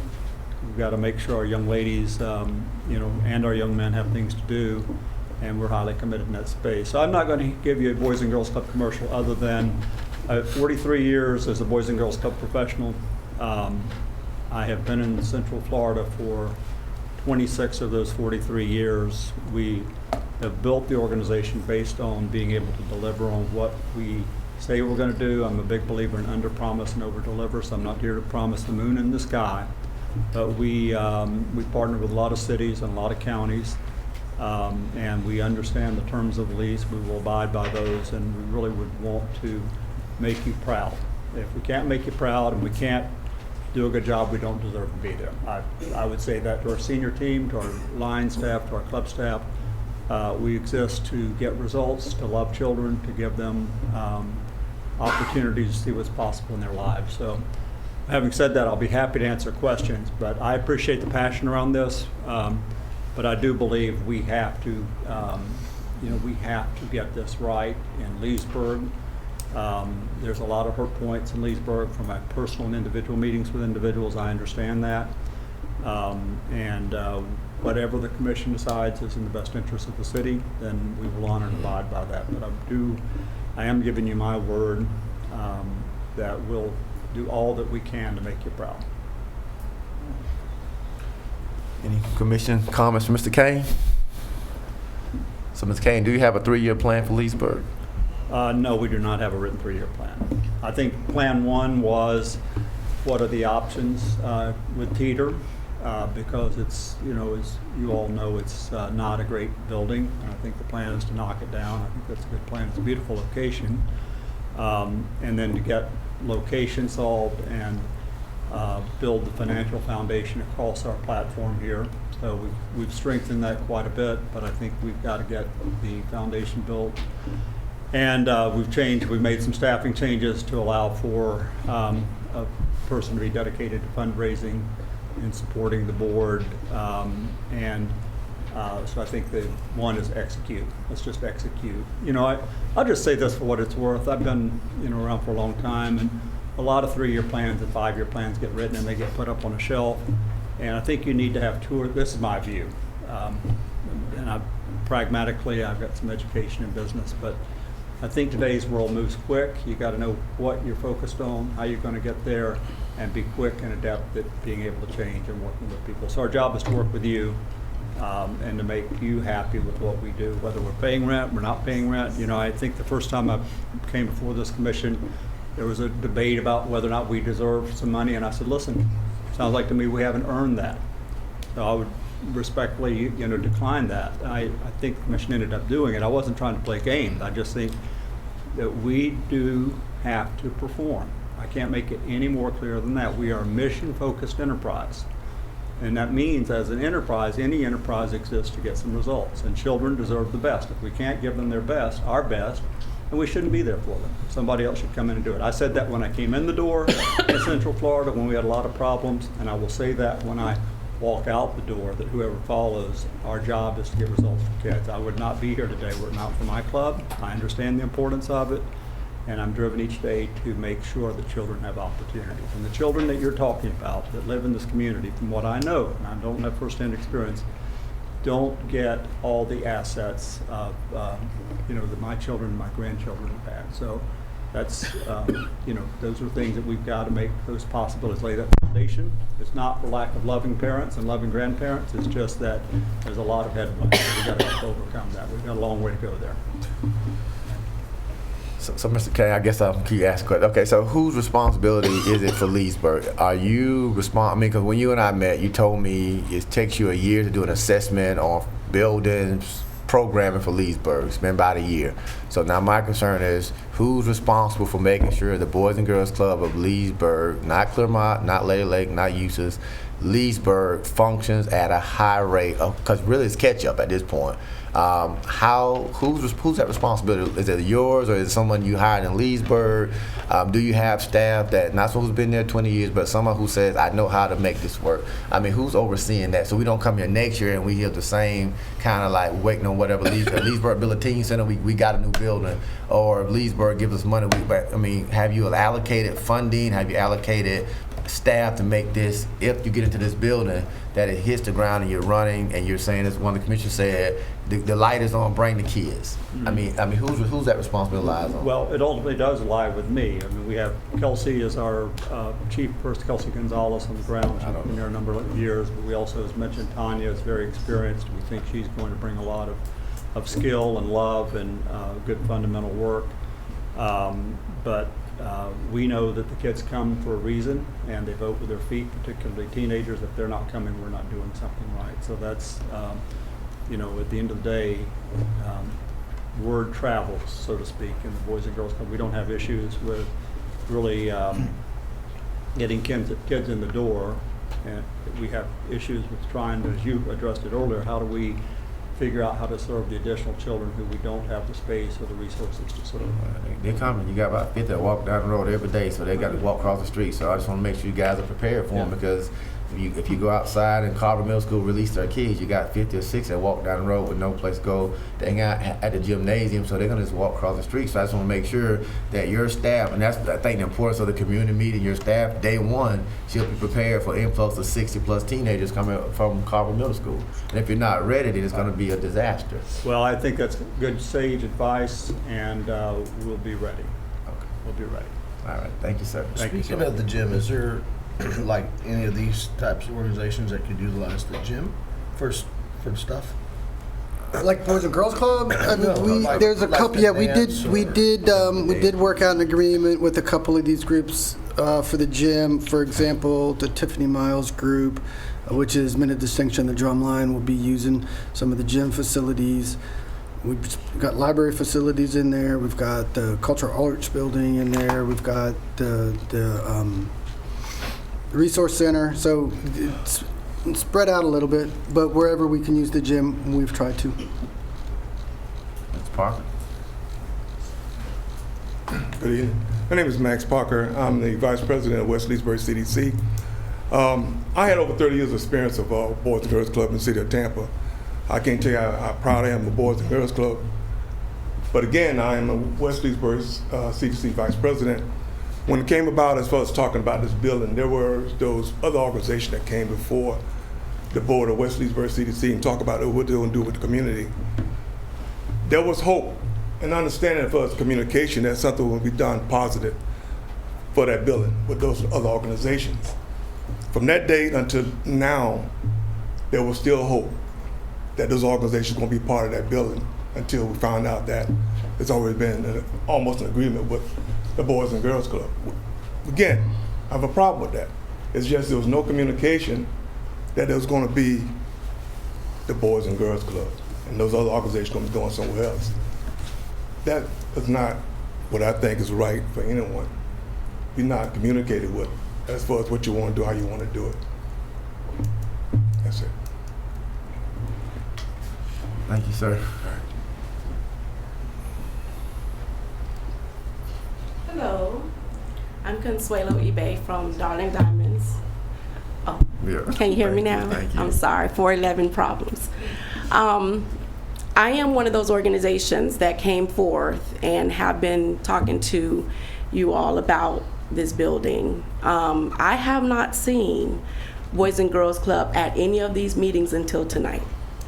I don't think it's fair that as an organization that we were not even told that there was going to be a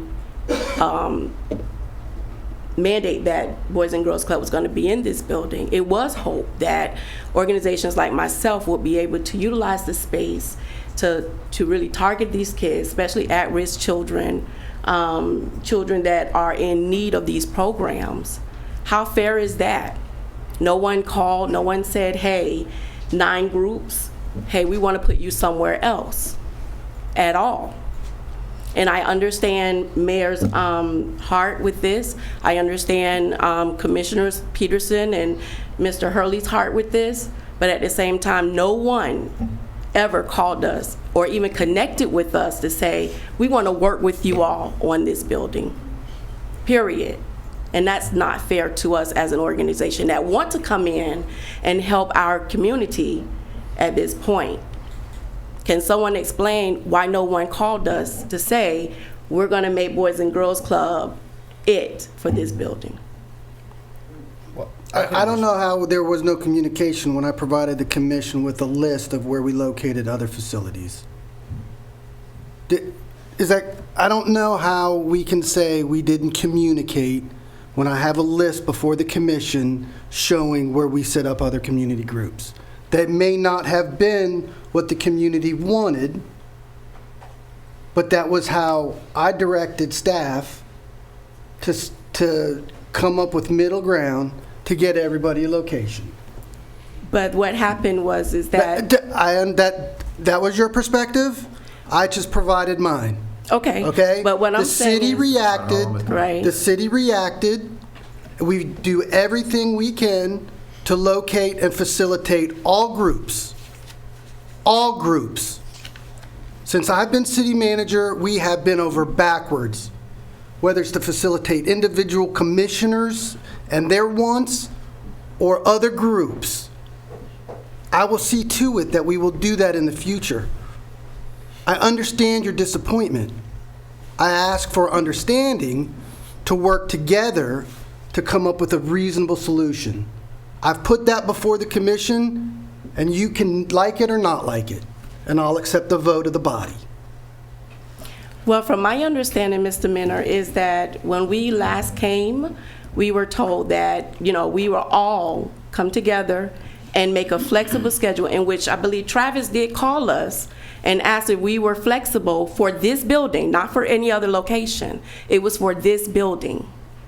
And so when we did say, okay, yeah, we will be flexible, so every nonprofit that can come in there is flexible enough to handle the children in and out, we all agreed. It was never brought forth that it was going to be, we were going to be placed somewhere else throughout Lake County. It was for this building. Now it's just Boys and Girls Club, and we're going to put everyone else someplace else. Ms. Connie, may I ask you a question? Yes. So here, they're saying that you're going to be at the Cultural Arts Building Tuesdays and Thursdays from 6 to 8:30. Did you not know that? No, we've been there, but this is not about this building. That was only for temporary until this was concluded. So I'm sorry, but it wasn't about, oh, well, we're just going to put you in the Cultural Arts Building, that's just going to be it. It was until a decision was made about the Knights in Columbus. And that was the understanding for all the nonprofits. So to take you back, I do remember you being here at the last meeting. Mm-hmm. But just to be fair, if the city has dropped the ball, we probably dropped it at the very beginning. Because when we started talking about buying this building, Mm-hmm. myself and other commissioners, it was not to put organization, it was to take advantage of an opportunity to buy a building. And if you remember, we can go back and play the video, but in that meeting, when we showed up, the commission, we knew nothing. I still to this day don't know who started this with everybody, but I used the word railroading this down our throats in that meeting and made everybody in this room mad, because when we showed up to vote whether we even just wanted to buy a piece of property, we were presented with a schedule of groups and times, and we didn't even know if we were buying the building, and somebody had already went out, got with everybody, put this big master plan together that this commission did not agree on. So we dropped the ball from the beginning, because we should have done, the first thing was we should have agreed to buy the building, and then secondly, the commission should have decided what use we wanted, and then thirdly, we could have went out to whatever organizations the commission agreed on at that time and said, here's what we want to do. So I agree with you, we've dropped the ball somewhere, but I do think that the city's willing, and I'm not sure what Darling Diamonds is. It sounds like something for It's a group that girls. help young ladies from Okay. ages 7 to 18. We teach them financial literacy, sewing, you name it. Yeah. So, that's the reason why we had hopes for this building, And so I we can understand capture that. those kids in that community. And I do understand it. And listen, I hope, and we will, our city manager has said it, and I know you know the passion of the mayor to make sure that there's a place. But I still believe that if you're doing something good, Ms. Connie, that no matter where you're doing it, whether it's the living room, churches are started in living rooms. Wherever you're doing it at, the success rate is there because of your love and compassion and the information you instill into them to make them successful and to help them. So, I'm thankful that you're in our community and that you care, and you wouldn't be standing here tonight in the passion that you are if you didn't care. Mm-hmm. And that's what will make a difference for so many people, is because of your attitude of caring. But I apologize how we got to this point, but this is where we are, I think is what we're saying. Well, let me just clear up a little bit, because I think Commissioner Hurley, I think he missed the first meeting. The first meeting was I brought a folder, if y'all remember, gave to all the commissioners from letters from every organization that was up, about 5 different organizations. So the commission discussed those 5 organizations. I think Mayor Roebuck at the time said he was ready to vote on the building that night simply because it was good for the city. We tasked Al to take those groups, work with those groups, and find a schedule. That meeting you talking about railroading, that was the second meeting. So staff had already been commissioned to work with those groups, so that's when they came with the schedule, because Travis worked with groups and gave them time, whatever. That's when I think Commissioner Peterson was coming on board, and he said, what about the Boys and Girls Club? Can we include them in the programming? Right. Staff then said, okay, go include them in the program, I think, and that's where I think Ms. Connie is kind of little disappointed, because including them into the programming eventually said, kick them out of the programming. So I think that's where the miscommunication, because the last meeting, Travis had a schedule for all the groups, days, times. I think when you said, like I'm railroaded, where did this come from? Well, that was a prior meeting. Okay. And so when we said include the club, I think that's where the disconnect is coming. And so, city manager is a little perturbed, but I think that's where the miscommunication is, because they left out of here thinking, oh, they just I got a Tuesday and Wednesday day, I'm at Cultural Arts, but we must remember. And I think I talked to Al about this, I think it was kind of disingenuous for me to pick up a phone and call somebody and say, are you flexible? And not say, you're flexible, but you're not gonna use this building. Now, if we had all those groups in a building and we were having a meeting, I would say to them, how are the kids gonna get to the Cultural Arts building? If I'm at Knights Columbus, those kids can walk. So your group, your new group that's not 100 years old, don't have to buy a van. So I think that's where the kind of the disconnect came in, and miscommunication. And it's not anybody's fault. It's about we had a fast-moving pace. Now I did tell Al, I think if we're gonna bring a lease, we should have brought 5 or 9 leases and let us vote on the 9 leases, not say, here's the Boys and Girls Club, the rest of you guys get down the road. Right. And I understand. Mayor, that was not said. And these other groups don't need a lease for the use that they have. It may not be said. So if you want to come back and do a facilities usage agreement, fine, we can do that. So these groups have been assigned these buildings, these times, this use, free for nothing. They have a home. So you finished? Can I finish what I was saying? Because I did tell you why bring 1 lease and not 5 And that leases. was the answer to your question. No, you just said it wasn't said. So you just said I didn't say it. Now you said I did say it. So did I not tell you why bring 5 leases? You did, and I answered that. Mayor, no, you just said I didn't say it. And I answered that question. So did I say it or did I not say it? It's not needed So because they have a home. That's not what you said. You just said it wasn't said. So if it wasn't said, it wasn't said. Now you're saying it was said. The point is, what I tried to explain to our city manager, you walk in the Boys and Girls Club through a building, why not walk the other groups to the building and let them look at the building? Is that fair to these groups who the commission said include the club in the programming? That's what the last directive we gave to you. You took it upon yourself to find groups other places, and that was my discomfort because the commission gave you specific instructions. Now you can disagree on the implementation while we're here, but that way, and you can roll back to the minutes and find out what was the last directive. And Commissioner Peterson said, why not include the Boys and Girls Club? We voted yes, include them in the programming.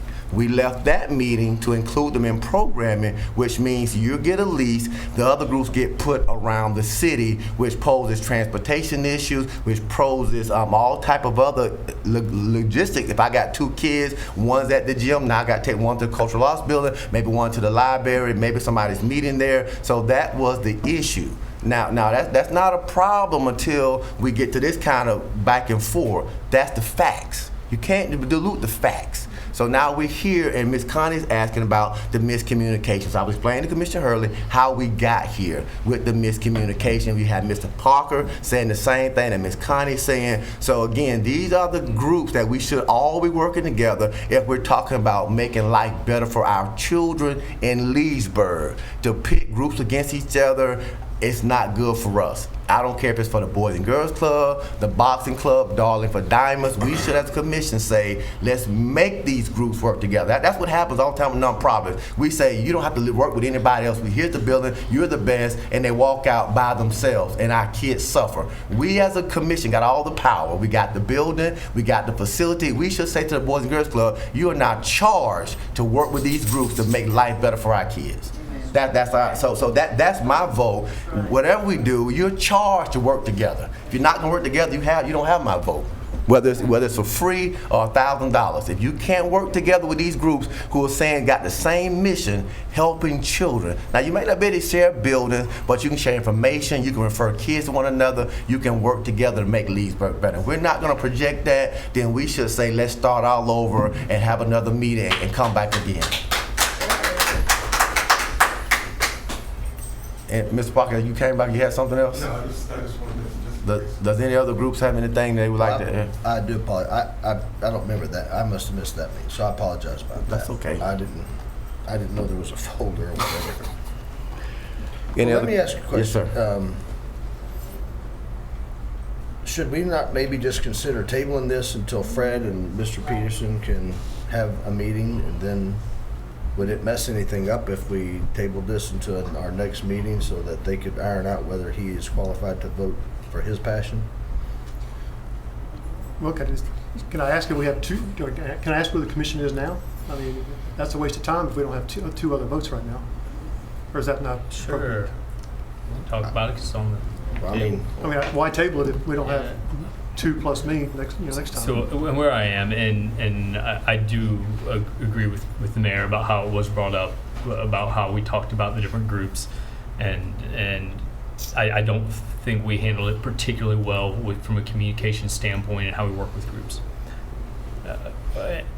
However, where I am is, despite my kind of, I guess, I shouldn't say reservation about the Boys and Girls Club, just kind of, I believe they're going to do what they say, but I kind of want it proved.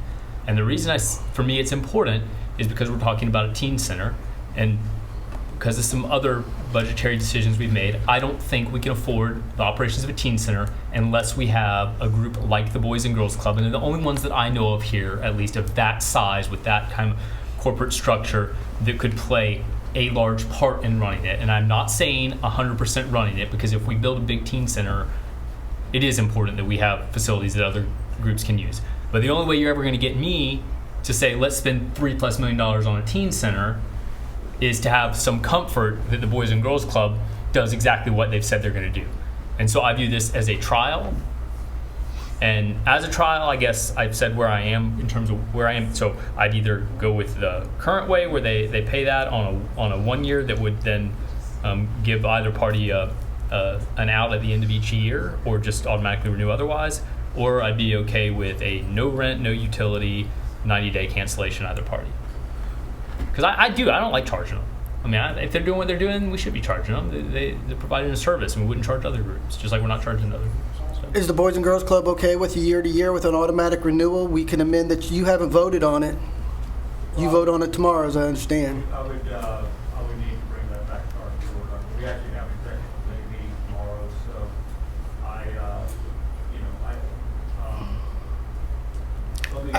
My suggestion would be to amend the contract as Mr. Roebuck has suggested, vote on it, see where your vote goes. If you've got 3 votes, it passes, and then Wednesday, it would go before the Boys and Girls Club. We don't have 3 votes, I won't kill it. My guess is, there's 3 votes, Right. and then it goes to the Boys and Girls Club tomorrow, and they'll vote yay, and if they vote yay, you got a deal. If they vote nay, it's coming back to you anyway, because you won't have a deal. And then in that time, that will give Fred time to look up whether Mike has voting ability. So you feel confident in reading my tea leaves where I'm going to vote? I feel confident in reading your tea leaves, as I do the mayor's. I just want to clarify, because it is on our agenda for tomorrow's leave. Are we changing? What you would get if this body passes it is an amended lease, and then you would take that amended lease to your body, and they can vote it up or down. Mr. Parker, when's your next board meeting, some community meeting? Mr. Parker? Oh, I'm sorry. Next week? Yes, sir.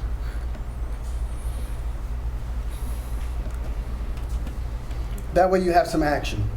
Well, I don't, and to finish, I was just trying to be funny and lighten things up, but to finish,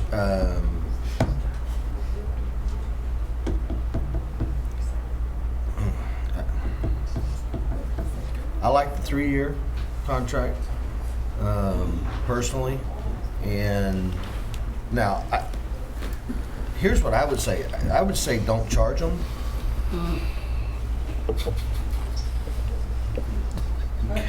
Or, let me rephrase it then. Your ump's gonna be, you restructured, you rerouted the mouse. All right, you ready? I would say charge them, but put all that money in an account, whatever it is, what's it, $12,000?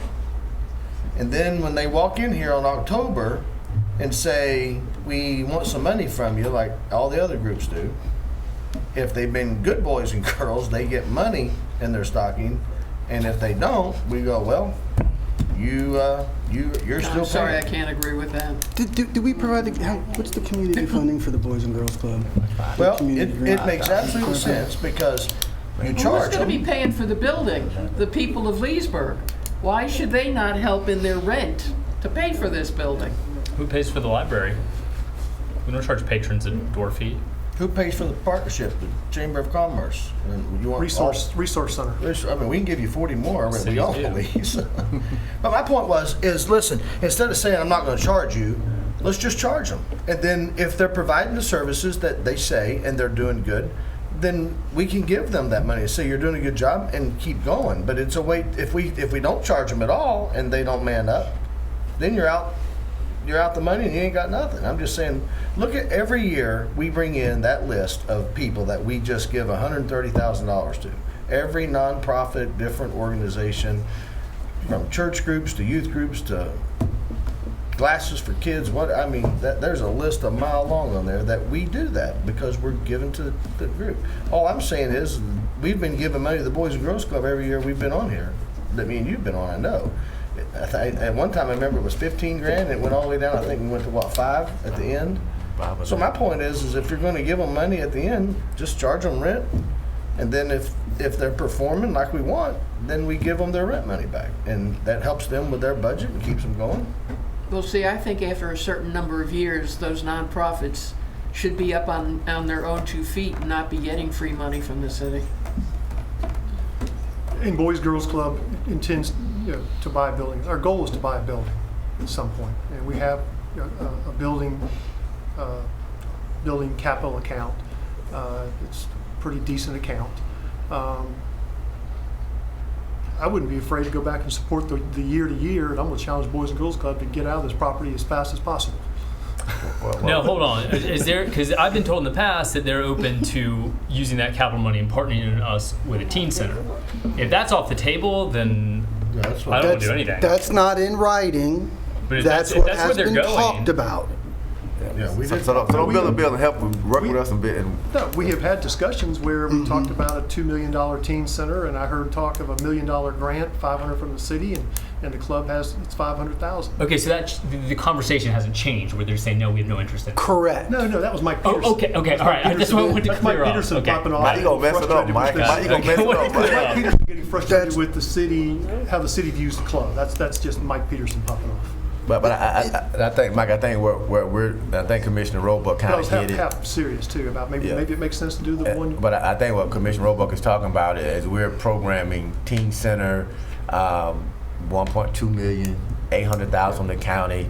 Then that's where I think we're looking for the club to come in and say, are you going to add capital? So we now say here's a $2.5 million facility. And I shouldn't have said that. That's just me being frustrated. And then I think with now saying, okay, here's this building, you want us to support you in this building, show us you can do what you're saying. For me, it's okay, you're going to show me you're going to now work with the community, you're going to engage Carver Middle, you're going to engage Leesburg High School. Yeah. So when we start talking about teen center club aspect, we're not talking about city do all the work, then we show up. And then, because I'm gonna be honest, I tell the CDC the same thing.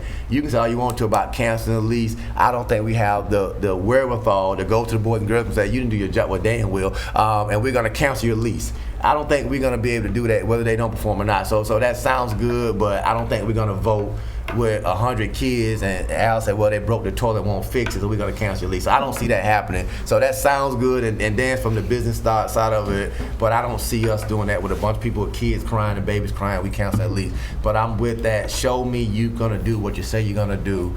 My biggest thing is, and I think, when the groups came in passionately I think Commissioner Dennis was here passionately talking about their grandkids and their children. We kind of said, well, okay, let's give them a shot. So I think that's where the breakdown really came in. And I don't think the Boys and Girls Club against the community groups. I just think the way it could have been the Salvation Army, it would still been the same conversation. But I think that's where the breakdown came in. Now, however the breakdown is, that's pie in the sky. But I think that's where we're at. But I think the bottom line is, like Commissioner Hurley said, if we're going to help the kids, let's help the kids. And that's really my whole point. Let's help the kids. Ms. Linda T.R. Yes, I was wondering, was I visible one time? But anyway. Who could miss you? Anyway, when I first heard about it, you were telling the Boys and Girls Club to work together with the other people in the community. And I think with Ms. Connie's group, I kind of got lost. Where do we get with that? Is she in or is her group out? If you're telling them to work together with the other 9 groups, and I didn't hear whether she's going to have any time to go to the Boys and Girls Club and work in the club or what. Now maybe, with my age, I missed something. So that's why I'm up here now, to see what did I miss about Ms. Connie's group. Thank you. Linda T.R. Just to offer this to the commission to try to move this issue one way or another, I kind of think you have 4 alternatives, Commissioner. I'm back okay with the 3 years now. I like Commissioner Hurley's suggestion, and Commissioner Christian's right. I'm gonna be the only one trying to cancel the lease. So, instead, I might be the only one year saying don't give the money back. But I like your idea. If they perform, then I'll be voting to take that rent money and increase their contribution. So that's not part of the lease, but that's what I'm just telling you. That's what I'm going to do. Just like we decide each year how much we're going to give each group. When we come to it, if they do a good job, my number's going to be $12,000. Right now it's $5,000. Did you amend the motion to? I don't we know. don't need to amend it. I'm okay with it as is. Well, I think it's just for formality purposes. The motion is to. I think there's a motion on the floor. I don't think he made. I don't want to make an amendment. I'm okay with the lease as is. I'm just telling you how I'm going to look at it. Okay. So we're just talking right now, doing the lease as it is. That's the motion on the floor. Yeah, he's making a motion. Okay. And then we're saying that at the end of the year, our ideas are going to be, when we do our contributions, we'll probably vote to give their charity $12,000 instead of $5,000. Well, if this Boys and Girls Club now is out of the woods and they're really getting their act together and everything else, why are we giving them money at all? Well, I'll tell you why. Because this same group that's clapping for that statement clapped a while ago when the mayor said, I don't think that we should ever charge groups who do this kind of work in our community, no matter what group is in here. I don't think we should charge them. So I'm just saying, if they're saving our children, I'll give you $24,000. How much do we spend on the library each year, Al? Like $700,000? Yes. And you can read all that on the internet for free. Well, why do we spend the money on the library? Yeah. Because it's serving the entire community with a lot of kids, a lot of computers, a lot of seniors. That library is extremely important for Leesburg. And I'm not saying if we need to give it more money, then that I would be in favor. And I'm not saying take money from the library, but for me it's the same thing. We've got kids that need help, and we should spend money to help them. And Commissioner, listen to your point, I'm a nonprofit guy, so money doesn't come, especially talking about at risk, and I would even go to the African American standpoint. I just can't go pull down $10,000 from Budweiser. So that $12,000, when I say the group of kids that they're going to get from Carver, they may need an additional staff member, and that $12,000 may be that part-time person. And I'm gonna be honest, the population, and Commissioner Hurley kind of hit it. You have to be passionate. I run child care centers. There's not a lot of money in it. So you have to love kids, love babies crying all day. And people don't stay long because you don't have a big 401k, you don't have a big health insurance policy. So that $12,000 may be to any nonprofit. I need a part-time person. And I think it's for performance. I would love for Mr. Kane to come back to us, and we don't hold people accountable. Tell us what you're doing. Tell us how you're doing it. Tell us how many kids you're really serving. And we should say that 12,000, we'll give it to you if you're going to get another person that's going to come and tutor those kids, and you're out at Beverly Shores working with that principal, you're out at Carver working with KT, you're getting kids after school, and we're doing a good job. I think then. But just not automatically say, yeah, we'll give you more money. And I think they're kind of just saying that, but I think, we're going to debate it anyway when they get to it, and I think that's when we say, Mr. Kane, come and talk to us. And let us know what you're doing. And I think if they're doing their job, it's a no-brainer. But if they got these issues, then it may, Mr. Peterson may get passionate, and we may say, we hear you, but they're tearing the building up. Yeah. And I think Mike's gonna go back to his board meeting and say, y'all better clean that building up because because I got to get it next meeting. So I think that to be realistically honest, I think if we hold everybody accountable, Mr. Peterson's not going to have to defend the club, Mr. Hurd's not going to defend the club, and we're going to all be cheering and saying they're doing a great job in our community. And I still think these other groups now see us working with nonprofits. They don't see us as shunning them, they see us as, let's work together. We're going to find you facilities, we're going to assist you with transportation, whatever we can do to help you, tell it to the club, work with these groups. So, and that's my passion, everybody working together. Well, I agree with that, and I listened to you for a half hour talking about the groups that came originally and how they wanted to work with the city, and now you're back to the Boys and Girls Club. Yep. So what about those groups that came the first time that really want to help this city? I agree. I know. But transportation for the kids. It's a tough one. It's a tough one. Any other comments from the commission from the public before we let the commission wrap this up and vote? Well, I don't know where we are. I know where me and him are. I don't know where you two are. Well, if it fails, they're just gonna bring it back up after. Well, I'm just saying if we don't have three, then we just need to table it and go ahead and. Well, I think at this point it's two options, and for the public it's two options. We either approve the Boys and Girls Club in this facility, or we deny the Boys and Girls Club in this facility. Then we say to the other 9 groups, we're going to put you in this facility, or we're going to put you somewhere. So I guess Ms. Connie, if you would come back up, please, if that's possible. And I know currently the staff have you at the Cultural Arts Building on Tuesday and Thursday from 6 to 8:30. Right. So now, and I know staff has worked with you. I think the Royal Heat Dance Team, I don't know if anybody's here for them, but I think they're fine with their location at the Cultural Arts Building. Travis in? Travis not Travis. So they're okay with their position. Okay. So, and I still need to talk, Al, maybe staff afterwards, talk about the resource center and these kids at the resource center, because I think that poses a problem if you got sexual offenders in a building and you're having kid groups and may have to walk home and they're home and everybody's gone and they walked home with a sexual offender. I think that puts the city at a big liability. So I think even though we put them at the resource center, I think that's something we need to really check. And Ken, I don't know if you got a listing that you can get with staff or whoever's working these kind of programs, but I don't feel comfortable telling youth groups to be at the resource center when we have that population at the same time. So Ms. Connie, I would just ask you, I know it's probably tongue-in-cheek, but can your organization grow at the Cultural Arts Building? Are you okay with the, I mean, I know it's tongue-in-cheek and I know the communication was an issue, but going forward. I'm not okay with it because of the fact that that building, I believe, can do more than what we're doing at the Cultural Arts Building. What we're using the Cultural Arts Building for right now is really for our dance team. We were using the Resource Center some nights for our sewing class because it has, it's a better place for sewing. But of course, we can't always use the Resource Center because there's other programs that are in that building, and of course because of the sex offenders and everybody else that are in and out.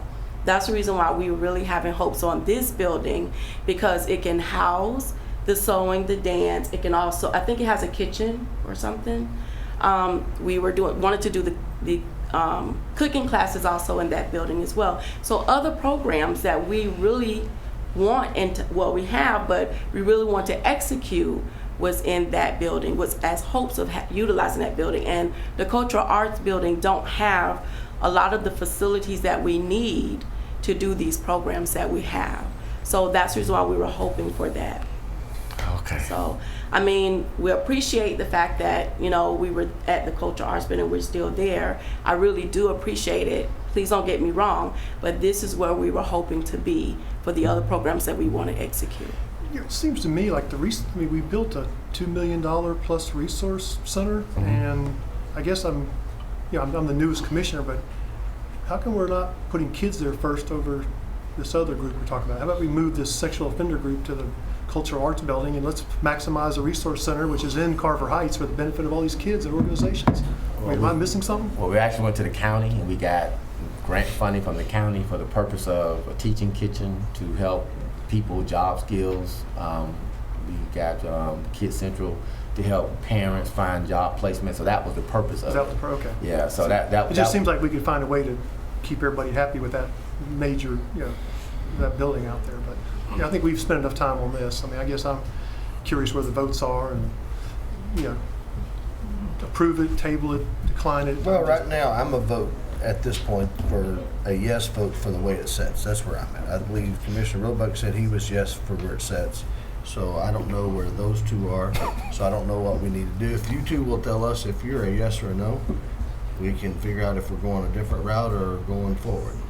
You're gonna stick it with me, right, John? Oh, well, this is where I am, and I have no problem with the Boys and Girls Club being in that facility.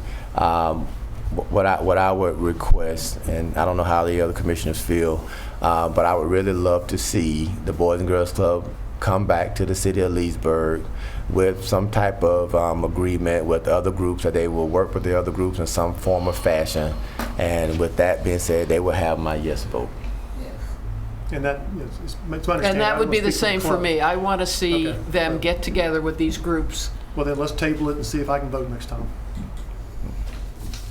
Well, we just passed it. No, we didn't. No, the club's not going to accept that. We've been through that gyration. That doesn't work for the club. I mean, Gary can't come up and speak to that, but that sharing the building doesn't work. And I'll share that, and that's the heartbeat of how this changed. If we're gonna get all these groups together, and we're gonna work with Boys and Girls Club and get them rematriculated back into the community, they need the facility from 7 to 7. Okay, before kids go, or kids are at school, and basically the peak hours are going to be after school to 7. So how do we get in Darlin Diamonds at the building from 6 to 8:30 when Boys and Girls Club has to be there till 7? How do I get the Royal Heat dance team in there from 6 to 8 when Boys and Girls Club needs to be there till 7?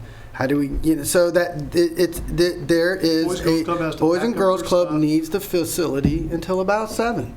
Something gets broken, Boys and Girls Club. They got to fix it. They're a heavy use. We're the problem child. So that's the Boys and Girls Club on one hand can do outreach to the community, which I understand where the mayor's at, and feels like the Boys and Girls Club hasn't done that. The Boys and Girls Club's capitulated to that. They understand that. Putting them at that building hopefully addresses that issue. And if they don't do that, we pull them back in. Well, I guess this is an opportunity to mend fences, figure out long-term solutions. And I know the other groups feel like we haven't paid attention or we lack communication. And if I did that, I'll take that heat and take your judgment with it. Okay, well, but at the end of the day, Mr. Mayor, we found a home for these groups, and we're working with them. I hear their frustration, and if they're frustrated, they can come see. Max is in my office all the time, and I'm working with Max all the time. Max, I've never know how to help you. I mean, we've been over backwards pretty big time to get to pull off the fashion show here at City Hall for the whole weekend. So if the city hasn't helped every group that's come before my office, I don't know what to say. I understand the disappointment. But right here is a list showing how we found a way to help these groups. So it's all in or it's not. And there's ways to mix this vote. But at the end of the day, I think you've got the best thing before you to make an agreement, to move forward. And you know what? We still have work to do at the end of the day. If we need more community outreach, then me and Travis need to get out there. The Boys and Girls Clubs needs to get out there. And we'll do that. But on your table is a way to get the community moving forward, set us up for the future, and work together. since you finished, my comment working together didn't mean being inside the building. So we could have saved 10 minutes of discussion. My working together was Gary Kane contacting these groups, setting up some type of dialogue where, Miss Connie, how many kids do you have? 60 kids. So those are 60 names that Mr. Kane should have in his database working with Miss Connie. Not say Miss Connie and Darling for Diamonds need to be in his building. My comment was working with these 9 groups, which Mr. Kane and Boys and Girls Club have not done. I misunderstood you. Thank you, Dennis. I misunderstood you too. Yeah, I was trying to clear it up, but I kept talking, so I was trying to say that. This is a change, Yeah. Mr. Mayor. I think everybody on this panel is surprised with that comment. Working together. Well, I'm trying to get cut. I can state my position and say no to Boys and Girls Club, get these 9 groups in. I can do that, but I was trying to make a compromise. But since everybody knows what I'm going to vote, that's my vote. Now I want those groups in the building, so my vote is no. Since everybody knows my vote. Okay. We can modify the lease to require them to reach out to the groups That's what I was within trying the to first go 30 days. No, let me just say this. We're taking a far hard left turn, and it's based on emotion. And I appreciate what the mayor said. I apologize. I did think that you were talking about when you said let's try to get them. When you said let's bring them into work, I thought you meant I thought you were referring to trying to figure out a schedule to work them in. So I wasn't trying to judge your vote. I never thought you were going to vote for the Boys and Girls Club anyway. But I seen where you've, and that's what Lee said, you've switched because I think you're honestly trying to do what you think's best for the kids. And I respect that. And so I think you're doing, I don't know, but I don't want you to think that I wasn't trying to prejudge you. I thought you meant trying to figure out a way, and I don't know I didn't see a way we can make everybody in there because of the schedule. And I get the 9. And it's impossible to put 9 groups in that facility. Yeah. So that was my conversation, but you don't tell the 9 groups, go out in La La Land, do your thing with your 60 kids, and we got the Boys and Girls Club where we said, no, these groups should be working together. Those kids, you got my little sister at the club, I'm over at Dollar for Diamonds. We're in the same household. My mom's smoking crack. You got a crack baby in your building, and you need to learn how to work together. And so we're not gonna force these. And I say force because if Mr. Kane's gonna get our building our money, we should dictate to the club how they operate with these other 9 groups. And trust me, when I first started MOD, same situation. We had groups want to use the facility. 3 of the groups not even here, and Boys and Girls were one of those groups. And T.H. Poole at the time said somebody black need to be in that building. The club walked away. And they went and did that thing. We started because the club said we don't deal with teenagers. That was 1997. That's what my whole conversation to Mr. Kane was, is that I need to see teenagers being engaged in one of these programs. So if he's not going to do it and Dollar for Diamond's going to do it, they should work together. That's all I'm saying. No, I agree Whether with they be cross town, in the church, we should be able to call the club and say, I got a little kid that needs some help. And I think if these groups aren't communicating, we still miss the boat. And if our staff is not going to make these groups work together, they miss the boat. So I think that's what I'm trying to get to understand, for Mr. Kane to understand. These groups are working together. And that's all I was saying. I honestly think all of us agree with you on that aspect. Yeah. I didn't agree trying to make 9 schedules. Yeah. But I don't want us to just get frustrated at each other and not do what we can. Let's forward. You want to tell us where you're at so we know what we need to do? Are you in or out, or what do you, yes or no? If we can get the Boys and Girls Club to contact the groups and also to attend some of the CDC meetings, I'm fine with it. Well, I think Mr. Kane made it very clear that he would, and I think you've seen me even tell him tonight that there was a couple things he's dropped the ball. So I don't think they have any doubt that the 10 people from the organization that are here, that we are going to hold their feet to the fire. So I feel that they understand where, I hope you guys realize that for us, this is passionate. We wouldn't be having this 2-hour discussion over if we rent you a building. We're over an hour. So it's because we do care, and it is important, and we're passionate about the kids. Now, one thing I want to clarify to a lease, it is an exclusive lease. I want to be sure there's no misunderstanding. No, I understand that. Yeah, absolutely. And I had never had a problem with the lease for them. I agree with the rent and the utilities, and because of the fact that the city has to pay for that building to begin with. So are you okay with this motion then?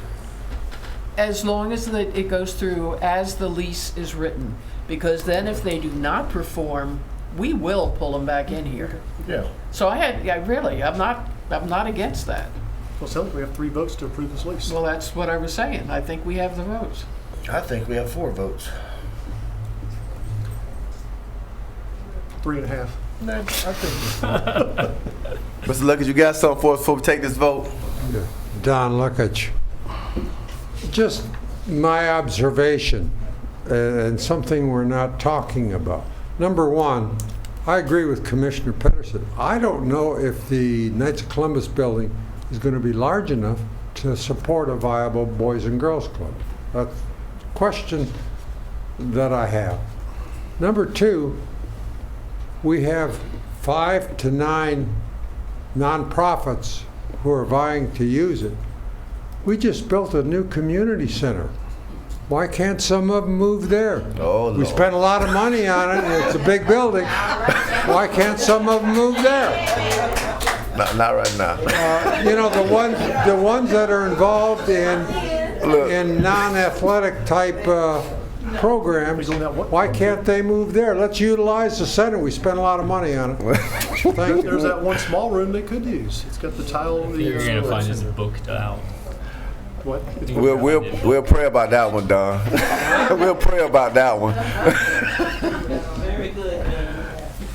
Well, before we take this vote, I hope all the groups that are represented here understand our position that we support you and your work to the city of Leesburg. Of course, we can't accommodate everyone. I do encourage you to continue to attend city council meetings. I think we're all here to do what's best for Leesburg and the residents, especially when it comes to our youth. You know, my vote is for children. My vote is for fairness and equality. I believe the Boys and Girls Club, they do a great work nationwide. In Leesburg, they haven't done the best that I think they could do. So, Mr. Kane, I'm holding you to a very high standard.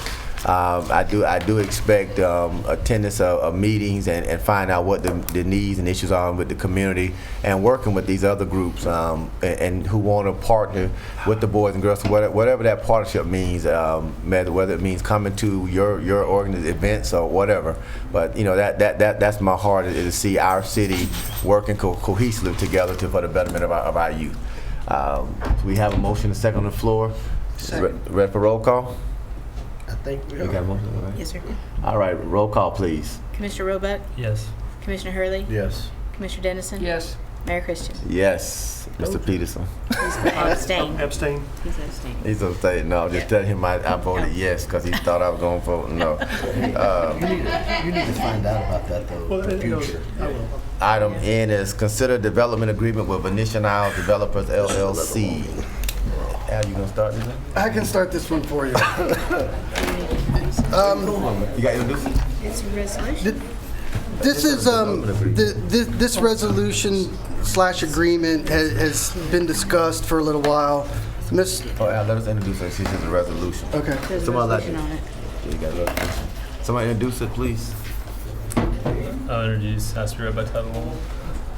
Resolution of the City Commission of the City of Leesburg, Florida, authorizing the mayor and city clerk to execute a consider development agreement with Venetian Isles Developers LLC and providing an effective date. Move for approval. Second. Move to proper second. So, city manager's gonna speak first. This has been a proposal, if you can consider that that's been around for some time.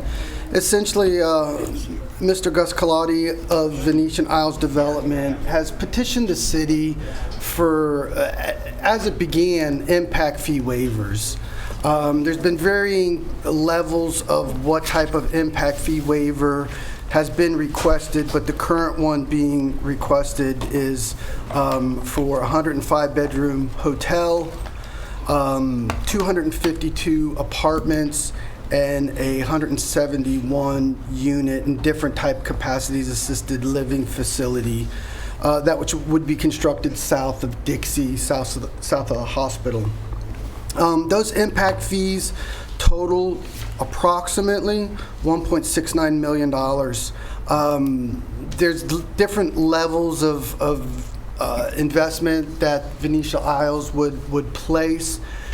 in my opinion, and this is not saying that that it won't grow beyond this, but for the purpose of the financial analysis that was in your packet, I put together a market value on these 3 waiver requests of $62.7 million.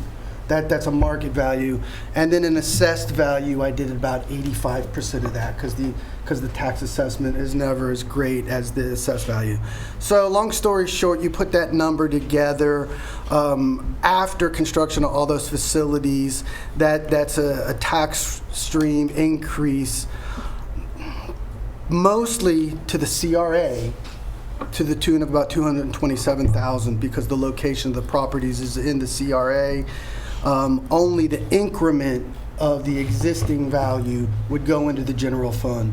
So the general fund wouldn't grow. All the new revenue, the 227, basically would go CRA, which then would be matched from the county. Having that, so the request is provide this incentive, we'll build a development. I think we've had a couple of public conversations about this issue, and tonight I firmly stand before the commission and recommend that an impact fee waiver is totally inappropriate on any level. I think that puts the city in a difficult position to defend. This evening, for example, you approved a Pioneers agreement, which was not a waiver of impact fees, but a repayment of impact fees for developer in-kind contributions. So in that case, we had a development that was going out north of town. It was $500,000 of new sewer line, and we approved up to $500,000 plus another $60,000 to upsize the line, and that developer is taking on that cost. He is building that line. He is impacting the system, and he is getting paid back as we collect impact fees for his aid in kind. That's not a waiver. This is a waiver request. When you do impact fee waiver requests, and I think Fred is advised, and I don't want to be your city attorney, but that's dangerous ground. So the project went on in different discussions, and I said, well, maybe we need to do like a grant. So I had some conversation with Venetian Isles developers about a grant to that extent. In July of this year, I sent an email to Mr. Colati recommending, upon commission approval, nothing from my office ever, I would think, indicated to the developer that this was a done deal. $125,000 grant, similar to what we've done with the facade sign landscape program. Also reminding the developer that there is also the option to finance impact fees. The motion, the email sat. I finally, Tony Binge got back with me and insisted that they needed total waiver, total grant max value, max it out. We need every penny you'll give us. And that number was not quite 1.6 million. It was in another email in August. I went to the city attorney. We wrote up a quasi-agreement, informed Tony that it would have to come before the city commission. That has sat since August, and more recently, Mr. Colati's gotten with me and requested the full value of the 3 hotel, advanced life, and apartments to incentivize the development to the tune of about 1.6 million. Again, my position is I will recommend to the city commission that you do not give any type of incentive or waiver on the apartments or the advanced life facilities. The simple reason is, one, it puts you in a legal position. 2, you already have significant other proposals that are out there for these type of facilities. I don't believe that the city needs to prime the pump to get apartment complexes or advanced life facilities. There's been an advanced life facility talk about the Lee School. There's been an advanced life facility talked about South 27. There's been apartments talked about on Sunnyside. There's been apartments talked about on Silver Lake. There's been apartments talked about on Tierra Oaks. So apartment complexes are being talked about to incentivize a residential apartment complex, I think puts you in a difficult position. The hotel is a little bit difficult position. I think the commission, as well as myself and staff, we want to see development. We want to see this occur. So I think you're a little bit more free to provide and go back in under the Major Employment FSL grant, the $125,000. I think in my last meeting with Mr. Colati, I explained that position to him. I also explained that I even if I was going to say no, I think he's entitled to come and twist your arm in public, which you guys get a lot of that. So I apologize. So that I think that tees up fairly for you. And I will, in my comment with this, even though I recommended the $125,000 as a major employment grant for the hotel only, I seriously caution whether you should even do that. Since this went out, there's been development started at the site, so I would question whether that incentive is needed. That doesn't comment to Mr. Colati's intentions, but I think that providing an incentive for this is difficult in light of all the other commercial and residential and advanced life things that you have. Also, let me finish it with going back to kind of some of our financial success. We've been able to put together a pretty good little war chest, as we called it, of capital improvement funds. I think we've spent them extremely wisely. My report in the financial analysis showed that you have about $4.8 million of those funds left. If you were to fund this at full tilt, $1.6 million, that's about 25% of your cash reserves for other improvement projects that you won't be able to complete. There's the argument that you're priming the pump for more tax growth and those type of things, hence the return on investment. Okay, so you were looking at a total of 7.5-year investment. But you break those down, a 2.5-year return on the hotel, a 14.5-year return on the apartments, and a 6.2-year return for an average over the life of 7.5. So I think there's a difficult question here. I think Mr. Colati has great intentions to build and invest, and I've told him on more than one occasion that we certainly welcome his development. But I think there's some tough questions that you have to answer. And with where we've gone with the mall and those type of things, I think if you continue to go down a waiver and a grant and to defray these costs, I think we're starting to set up precedent that we need to be careful of. All right, Commissioner, you want to hear from Mr. Colati? You guys want to bounce around first? I'd like to hear what you have to All say. right, Mr. Gus. Thank you so much. My name is Gus Colati. I'm one of the owners and manager for Venetian Isle. Thanks to Al for the multiple meetings, and to the planning and zoning and everybody at the city. We've been really, really impressed with everyone, so I really appreciate the opportunity here. I would like to correct a few things that Mr. Minner indicated. He indicated there's a $62 million value in the 3 projects that we're requesting. The AIAs that are pretty much, one of them have been signed, the other one is soon to be signed, and the third are actually about $90 million.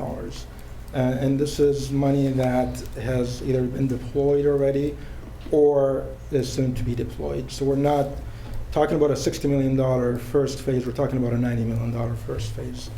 The other thing that I'd like to say is, overall, with our site plan that has been approved by the city, for Venetian South, we have 15 buildings, and we have also acreage in the north, we have 5 more buildings. So we have a total of 20 buildings that we're looking at, for a total construction cost of $130 million. And these are basically going off our cost, not a fake number or anything that we've come up with. This is exactly what our cost would be to do that.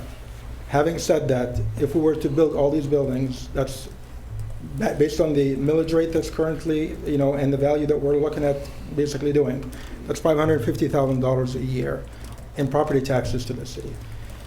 Ladies and gentlemen, this is the $130 million project for the city of Leesburg.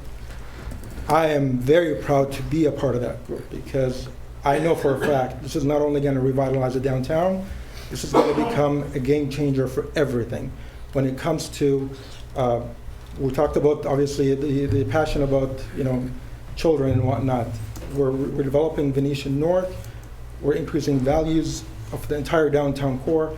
We're serving the hospital for needs that they need. We're serving Beacon College. We're serving everyone in the community. And I don't see how this in any way is a negative project. It's a wonderful project. It's going to bring jobs. It's going to bring economic prosperity for the whole city, no matter what economic class you're in. We're not asking for the 20 buildings to get impact fee credits. And I've mentioned that to Mr. Minner. The original agreement with the previous associate that's no longer with us indicated that we were going to get impact fees on a skilled nursing facility. That's a $30 million building. I know for a fact I don't need that request. So I've actually, working in conjunction with Mr. Minner, we scaled all of that back. We're asking for three things. A hotel, which is about $1.5 million over budget. An assisted living facility, which we are planning to build based on my last conversations with you, to the A level. We're not building anything lower. We're not building a B class. We're not building a C class. My partners are all local investors, owners. They came to me and said, if we're not going to do something top class, we're not going to do it. The reputation's on the line, and we need to make sure that no matter what happens, we build the most amazing product. This is going to be a game changer for any city, especially for the city of Leesburg, where it sits and where it's at. As an act of good faith and kind of a leap of faith, we have started construction. But in all honesty, we cannot continue with some of this work on the apartments, a perfect example, if we don't get some assistance because the numbers are just not working. The hotel ALF, the hotel project has been planned for. We're starting the hotel in January barring any discrepancy or any issues that come up with site work. We're planning to start the hotel construction in January. That's a $17.5 million project that's already been approved, that's already been money allocated for it. April, May, we're planning to do the ALF. That's a $47 million project. Again, we're doing it A-type. We're not going any low. The management team that we brought in is former Marriott executives, so they're coming in and they're making it into a hospitable, kind of welcoming place for our seniors. This is going to be a game changer for the community. And then the apartments in the back will be top class A product, which is exactly what you guys had requested from me. In the last commission hearing, you wanted to see kind of renderings of what these products look like. I have them here. I've shared them with Commissioner Dennison. If you'd like, I can distribute them to show you the level and quality of what we're dealing with here. We're not looking to build a B class or a C class. We are only doing an A class and nothing but.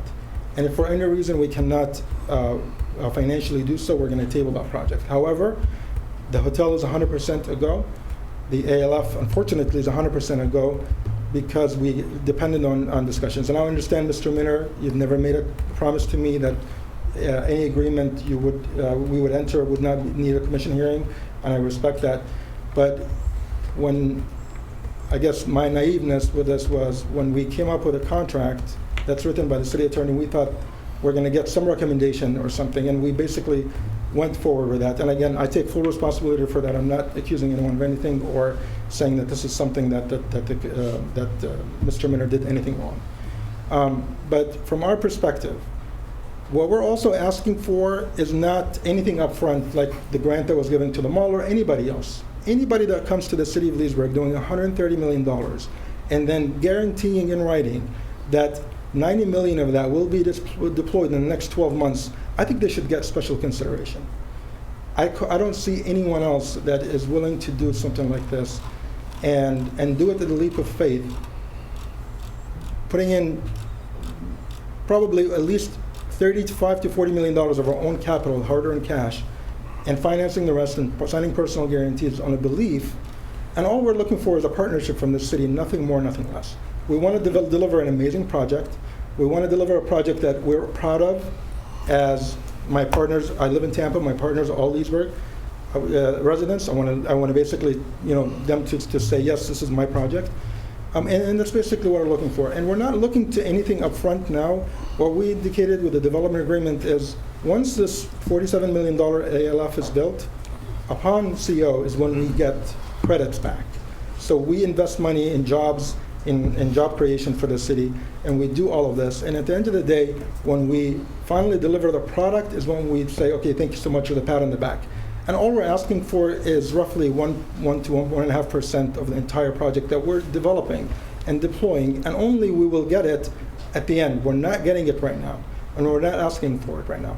So I think at the end of the day, for us to be able to come back and say, okay, we're investing $90 million guaranteed in the next 12 months if the apartment and the ALF and the hotel are approved. I'm not asking for any other building, and I commit and I plan and I will and I shall continue building the other medical office buildings, the retail. Those I don't need assistance with. But our budget, the constraints that we're at, the comps for the apartments require us to request some help. And we're not just like any other apartment in Silver Lake or anything like that. We're building a Class A project. There's nothing like nothing we're able to do, and we're about $1 million over budget on the site work alone, over budget. And we have agreed to do that because we believe in this project, and we've gone all hands and feet in. And what we're asking for is assistance from that perspective. It's really we're not I told this to Mr. Minner. We're not asking for anything special or special consideration. Anytime a $100 million project is being deployed, we're just capturing towards the end. And that's basically in a nutshell what we're doing. And I do have these renderings here. If you like, I can share them with you. And that shows you the product that we're building.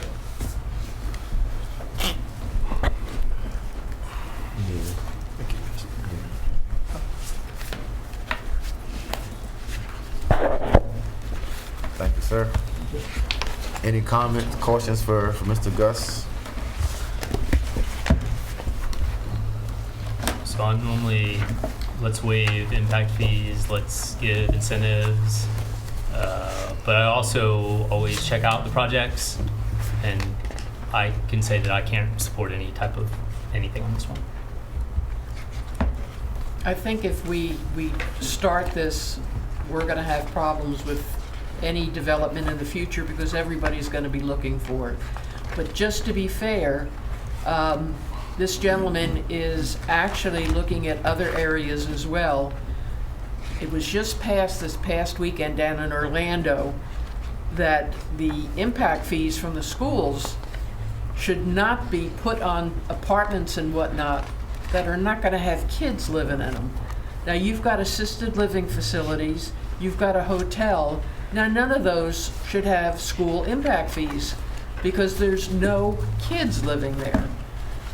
The hotel and the ALF don't have school impact fees, and on the apartments it's based on the number of bedrooms you have to go and so he can get out of those already.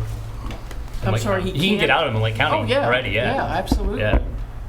And he's already been visiting some of the board members and whatnot of the school board. So I think he is going over and above what you would think. Don't just come to the city. He is looking at other avenues.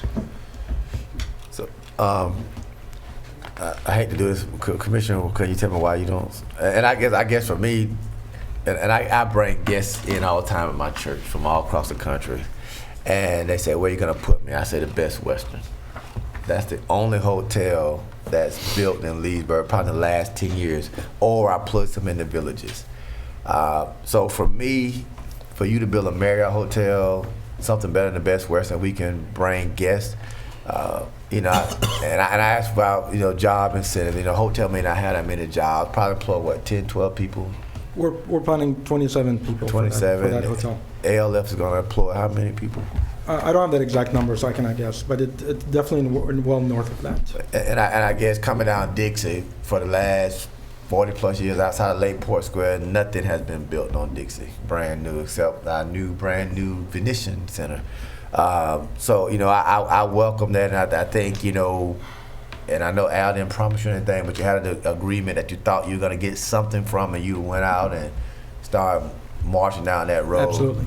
And so for me, it's kind of like, okay, I gave them all $500,000 with the hope and the prayer they were going to provide some jobs. And I know we kind of say create a Pandora's box, but I think for somebody to build a hotel on Dix Highway, accommodate Beacon College, support. I mean, we spent a lot of money downtown. We probably done wasted more than $1 million downtown with the one-way and street and curb, whatever. And we still just now starting to see some activity after 25+ years. So for me, I'm willing to do something, especially towards the hotel, to get the hotel to assist him, because I think he did go down that road thinking the city was going to do something for him. So. And hopefully somebody will come back and say, I'm building a $150 million project in Leesburg. I heard the city manager talk about the Lee School, which to me is probably looks like somebody started and left a bunch of junk on the ground that need to be coded for us. You know, so it's been in the middle of our city, but it looks a mess. You know, nobody's knocking trees down. Everybody comes and they get us to vote on their PUD, but they don't do anything. And this guy, at least he's doing something. So I'm willing to support you at some level. Because I would love to see a hotel on Dix Highway in the core of our city. 27 is great, but I would love to see something new in the core of our city. So I do support it at some level, at least for the hotel. So, and it could be a grant. If you'd like me to, I'm happy to expound. Oh God, maybe not. You'll go Well, if you want to. Yeah, I'll give a little bit of color.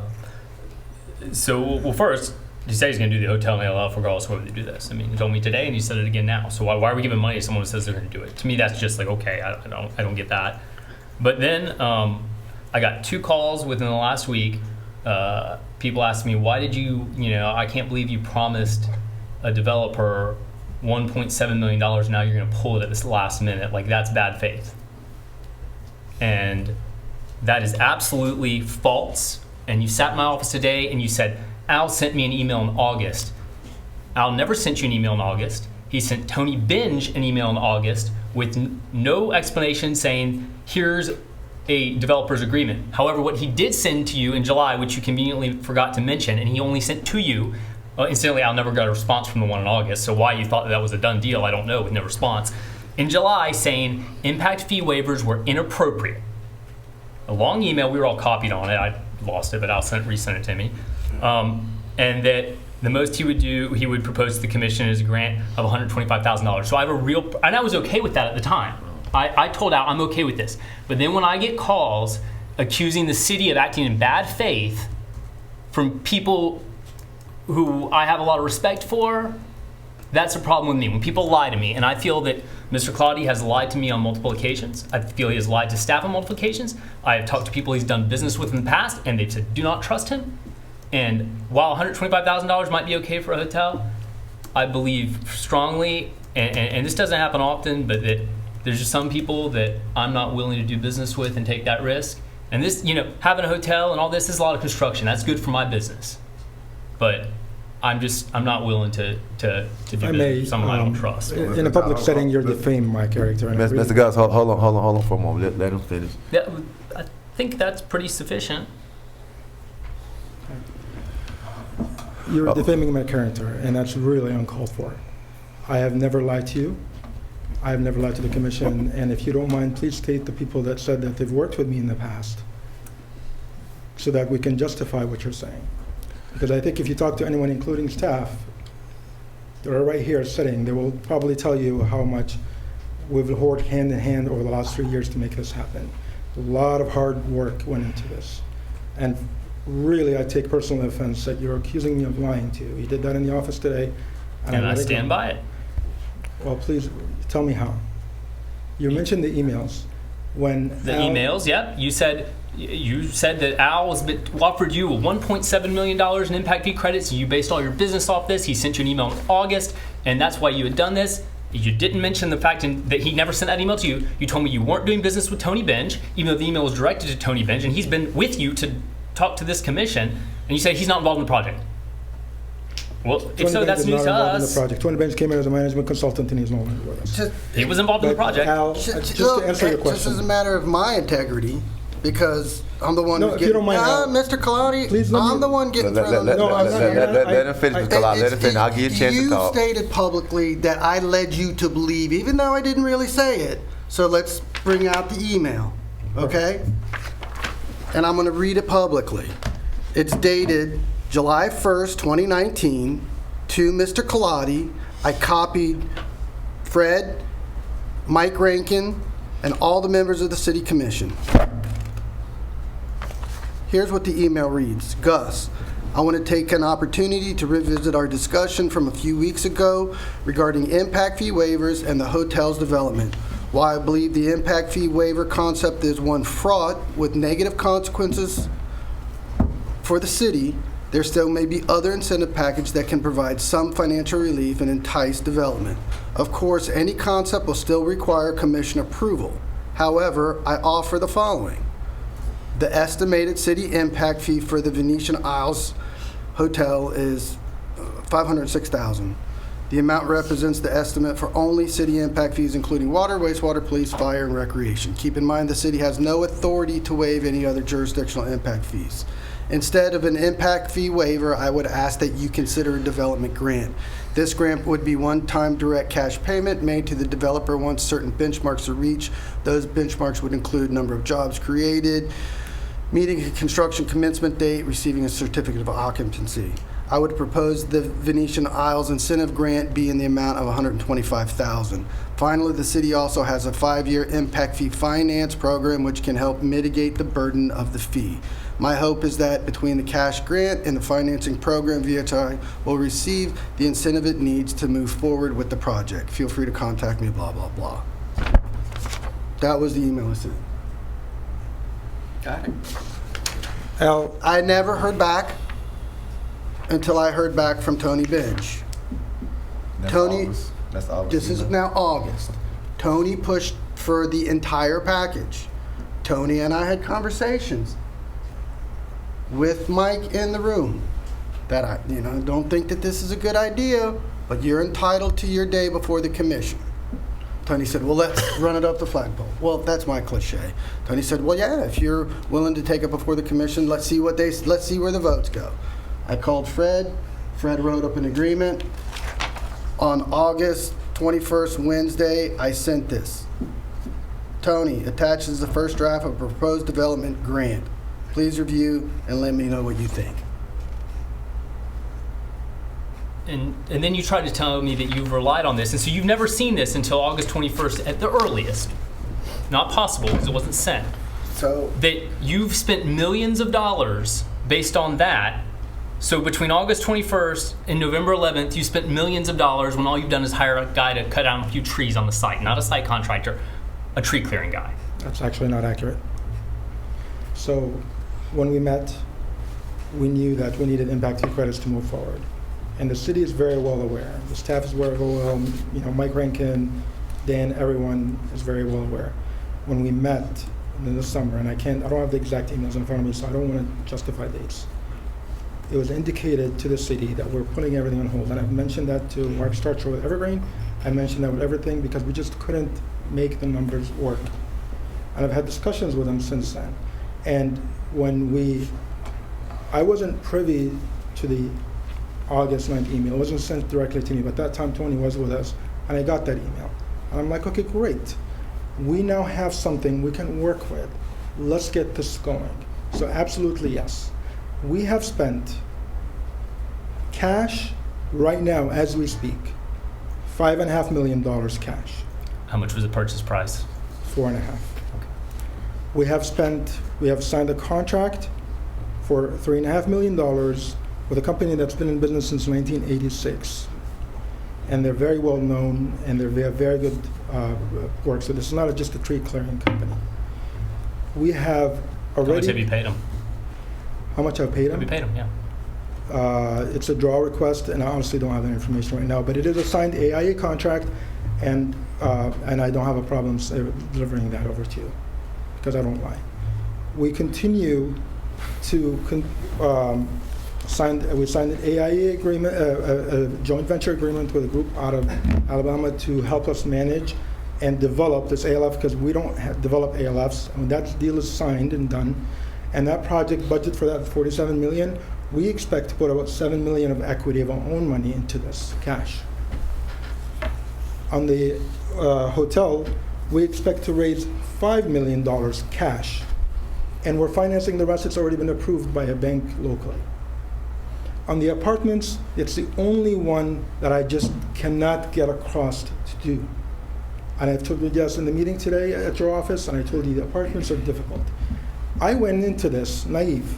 I thought I can definitely do this project, thinking that we have something. I didn't know I knew that it was going to have to go through a commission approval. But I also knew that I'm presenting this value to the city that's far more superior than the city has seen in decades. And I've had very good feedback from Al, from everyone, from the city staff. You know what? We're doing something great. So we went in, jumping in, thinking, we're going to do this. I never came to this thinking, oh, I'm going to invest $100 million and I'm going to stick it to the commission that I want to get $1.5 million back. This was never a part of it. We looked at the numbers and we decided there's no medical building here that can't sustain by itself. The only thing that is sustainable is, the medical office buildings can be done by themselves. I definitely need assistance in the apartments. And the hotel, we started this budget with having assumed incorrectly that impact fee credits would be waived. And then the same thing on the ALF. We don't have an impact fee budget in there. Am I going to do these two projects? I have no choice but to do them because I've already went through them. But I do appreciate the fact that I'm bringing in $100 million worth of projects in the next year. If the apartments are going, otherwise it'll be $70 million. It's definitely going to happen. And all I'm asking for is an assistance from the city. So I'm not sure why in public you're accusing me of lying to you and you're defaming that character, when the only thing that I'm doing is helping you build this. And you may have impressions about me for any reason that you have. You've never dealt with me, so you can't make judgment on someone you've never dealt with.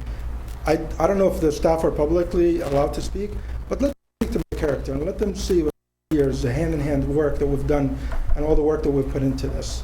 And my partners, I'm not the only person here. It's not just a one-man company. I have local partners who are huge supporters of the Boys and Girls Club, of everything. So to call us all liars is truly a disservice to the city. No, I don't know about your partners. But you don't know anything about me. I've met with you enough times. Twice. That was enough. Oh, and then just completely inconsequential, but certainly very verifiable, is you told me in our meeting, oh, by the way, I'm meeting with Mark Starcher with Evergreen this afternoon to talk about the ALF. I saw Mark. I said, Mark, you meet with Gus to talk about the ALF? Well, I saw him here, but no, I didn't have a meeting. So you had a meeting or not? Yes, I did. So you're saying Mark's a liar. You didn't? No. What time did you talk to Mark? About 5 o'clock. 4:30. I was at the community center open house today, and him and I talked for 15 minutes. So the meeting was you bumped into him at the community? No. Actually, I have text messages. I don't mind sharing with you my phone. It shows you him and I texting this morning about where he's going to be at 7 o'clock in the morning. Gus. No, please. No, this is defaming my character. No, I know, but neither one are going to change. You're spending $100 million. And listen, and going around about this, I will walk out. I don't have all night to do this. You're doing this project because you're going to make money. You're going to make boatloads of money. You're going to make lots of money. If you're not doing it because you're going to make money, you're an idiot. And I know Mine Hussein and every other doctor that you're doing it, and none of them guys are dumb. You're doing this to make money. So and that's what we're not requesting. That's what we're not requesting for the I'll walk out if you ain't going to shut up. Gus, let him talk, then you can talk. I get it. $100 million, great. Greatest thing we've ever seen. Biggest thing we've ever done. Top shelf. I get it, man, and I applaud it. I'm supportive. I want the Marriott. I'll help you waive impact fees on it. I'll give you money for it. I like the apartment complex. I'll do something towards the apartment complex. I don't think we need the ALF. The one right next door to you can't get booked as it is, and it's half empty. So I don't even think that you need it. But I'm not going to spend 2 more hours tonight going around and around about this. I'm just telling you. So I will personally vote to do something towards the hotel because I believe in it. I think it's good. We can take it from the CRA money because it's in the CRA and push that out. And half the money comes from the county if we do that, and half comes from us. So the TIF's for, and I'll help do something towards the apartment complex. But I'm out on the ALF, and I'm out on this round and round. All right, so Commissioner Hurley has made a valid point. So we're at the point, so are you saying the hotel and the apartments you're willing to commit Do something, yes. Mr. Peterson? Your turn. Yeah. Oh, wow. Fun meeting. I have flip-flopped on this like a true politician. Oh, boy. You ready to get your feet wet, man. You in there now. Yeah, this has been a fun one. But I'm kind of with Jay, on this one, I have scratched the ALF off my list because I think, there's enough of them in the market. That's a market-driven product. I do want this hotel here. I think it's a first-class product. I have become aware of a need. I won't go down that tangent, so it's been a lengthy meeting, but I've become aware of a need for nicer apartments, just talking with people. And there is people that have been in my ear on the need for apartments for a variety of reasons. I do like the apartments in the hotel. And I could probably live with a number. You look at the hotel number, it says we get it back in 2.5 years. I was playing with a number maybe on the apartments that we get back in that, 2.5, 3.5 years. As long as we can get the money back in a timely manner, I could come around on this. I am not, I've said this I think 4 times tonight. I got to quit saying it. I'm the newest commissioner, but if we use the CRA money, I follow you on that. The ability to leverage, there'd be some benefit from the county taxes on that. So I'll admit I don't understand it 100%, but I think I know most of the picture there. So, in summary, I was playing with some math here. If I did the request for 228 on the hotel, I'm being told to get it back in 2.5 years. I was taking the $1,036,000, chopping it down to 1/4 of that, which came out to like $345,000. No, excuse me, that was actually a third. Probably come down closer to say 250, and I'm getting it back in 3.5 years. So right there we're a little under 500,000, but I guess I could live with that on a 2.5, 3.5 year recoup of my money back on tax revenue. So your recommendation is how much? I'll say for simple math, I'll say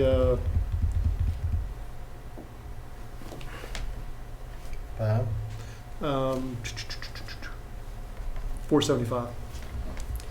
Yeah, that's like all the cash in the CRA. That's the thing. So we're talking about spending CRA money. What are we going to use to pay for the pool? Well, I don't what are we going to do this? I mean, that's where the money's got to come from. I mean, this impact fee waiver, we heard that it's legally fraught. Can we use part of the CRA and? I mean, you've got about $4.8 million in what we're calling capital cash. The capital cash is made up of 3 places. That 4.8 million is reserved from the CRA, downtown CRA, the fiber money, what's left of it, and your cash between what your ending balance is as of the end of fiscal year 19 and $7.5 million. So you put all those 3 numbers together, that's been our war chest. And I'm going to say you can't use CRA cash for this. This doesn't address blight. Wastewater does not address blight. It does not. I will lean on Fred's judgment here, but it's a redevelopment grant in the redevelopment district, and I think being in the redevelopment district probably gives you some coverage. I think it's an appropriate use of the CRA funds for 2 reasons. Number one, it does take a piece of property that is not terribly blighted, but it's been vacant and overgrown for years, unused, and it puts something useful and new and nice on it. And second, and more important to me, although I don't vote, is look at where the money goes. The majority of the money, in fact, all of the increment money from these new improvements goes into the CRA. That's what so when you're talking about, it goes half to the CRA and half to the CDC. Yeah, but I mean, when you're talking about, so the city only gets half. When you're talking about we get the money back in 2.5 or 3.5 years, truth is the city will never get the money back, at least on a long-term basis, because it will only get the underlying land value, and whatever much that increases because of the market. Yeah. So we don't. So the money coming in goes into the CRA, so that's the logical place to dip to take money out. So you need to double it, whatever those estimates are, because half goes to the CDC. So the payback period's twice as long as what I gave you. What about, from a budget standpoint, giving these credits back over, round my number up to 500,000. So maybe you give it back over 5 years. Does that make any sense? Okay, you guys are throwing out, Commissioner, I would argue with you on that because my number only takes into account 4.678 mils, which is the city contribution. So what's not included in that ad valorem revenue is the contribution. And so the counties isn't quite half, so it's pretty close. So if you consider the county's contribution to the CDC contribution, then I'm right. Or pretty darn close. Yeah, it'd be close. So this is the full circle. So Commissioner Peterson, the new commissioner. Here's the full circle. Right, you almost graduated, but the TIF provides an increment when you start. Yes. All new value above goes into the TIF fund, and then it's matched by the county. In this case, just round numbers, let's use 225 would be the city tax. We would get another 225 from the county, which would make it 450 into the TIF. However, our TIF says, back to the 1994 decree with the NAACP, because of the wrongdoing by the city and the hospital, we settled the matter, and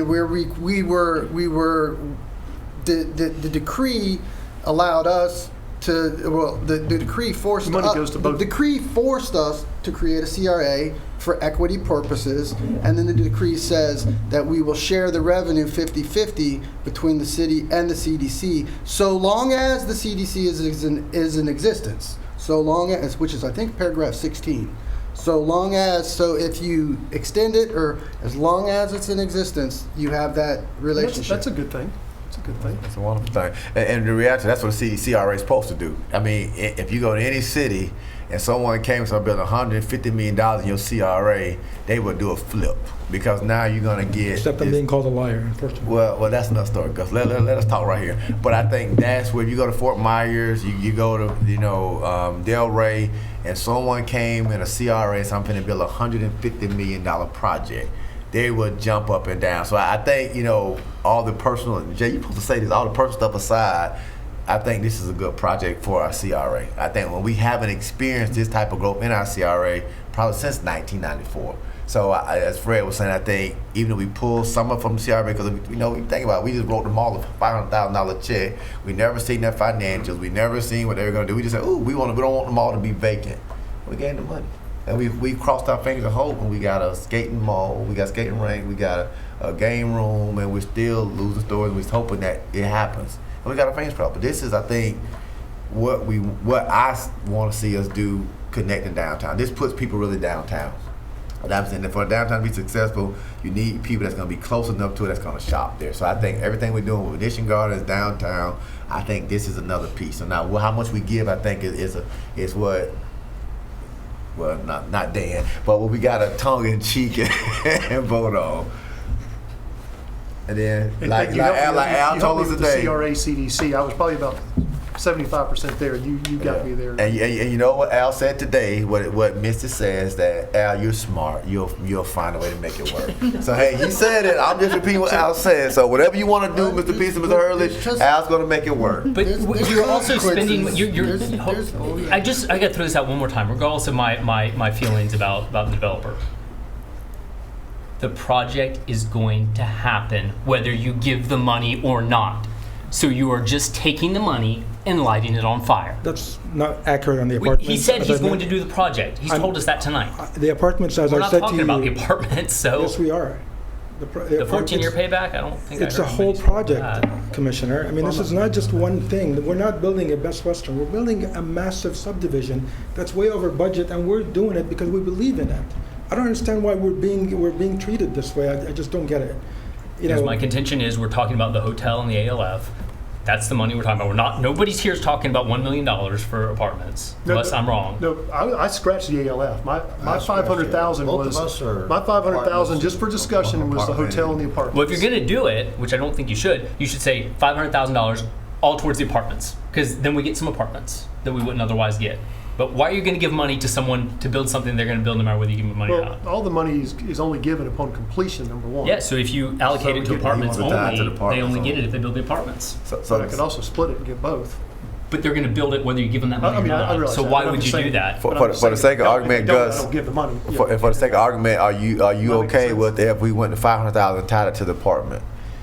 Here's the scenario that I have an issue with. But you see what Commissioner Roebuck is saying. I understand that. Okay. But I went in with a leap of faith thinking that we're going to do something. And again, not saying anybody promised me anything and didn't deliver. But this is the discussion we've had since the summer. And when we came to you the first time, we were told, build this amazing product and we will deliver. And that's basically what I have, come. I've given you guys this amazing product. We're not building a C-class buildings. We're not building a hotel. We've really went, to answer your question, Commissioner, and upgraded the hotel based on this. There's a lot of things that I added, fire pits, things that I added. You're more than welcome to contact my hotel contractor. We redid the whole lobby because we wanted it to look the most amazing thing, and that cost me about $100,000. These are things that are added. The hotel is already $1.5 million over budget. And that's not including anything related to impact fees, because we don't have that in our budget right now. So if you were to tell me go back and add it on, that's just going to make it that much harder. Is it going to get built? Yes, because I have no choice but to build it. But that's basically what I'm asking for. This is a partnership. This is not about, screw these guys, I already started this. No, let's celebrate this. Let's say how amazing this project is. I don't understand why we're not looking at the bigger picture. It's really mind-boggling to me because this has been 3 years worth of hard work on this.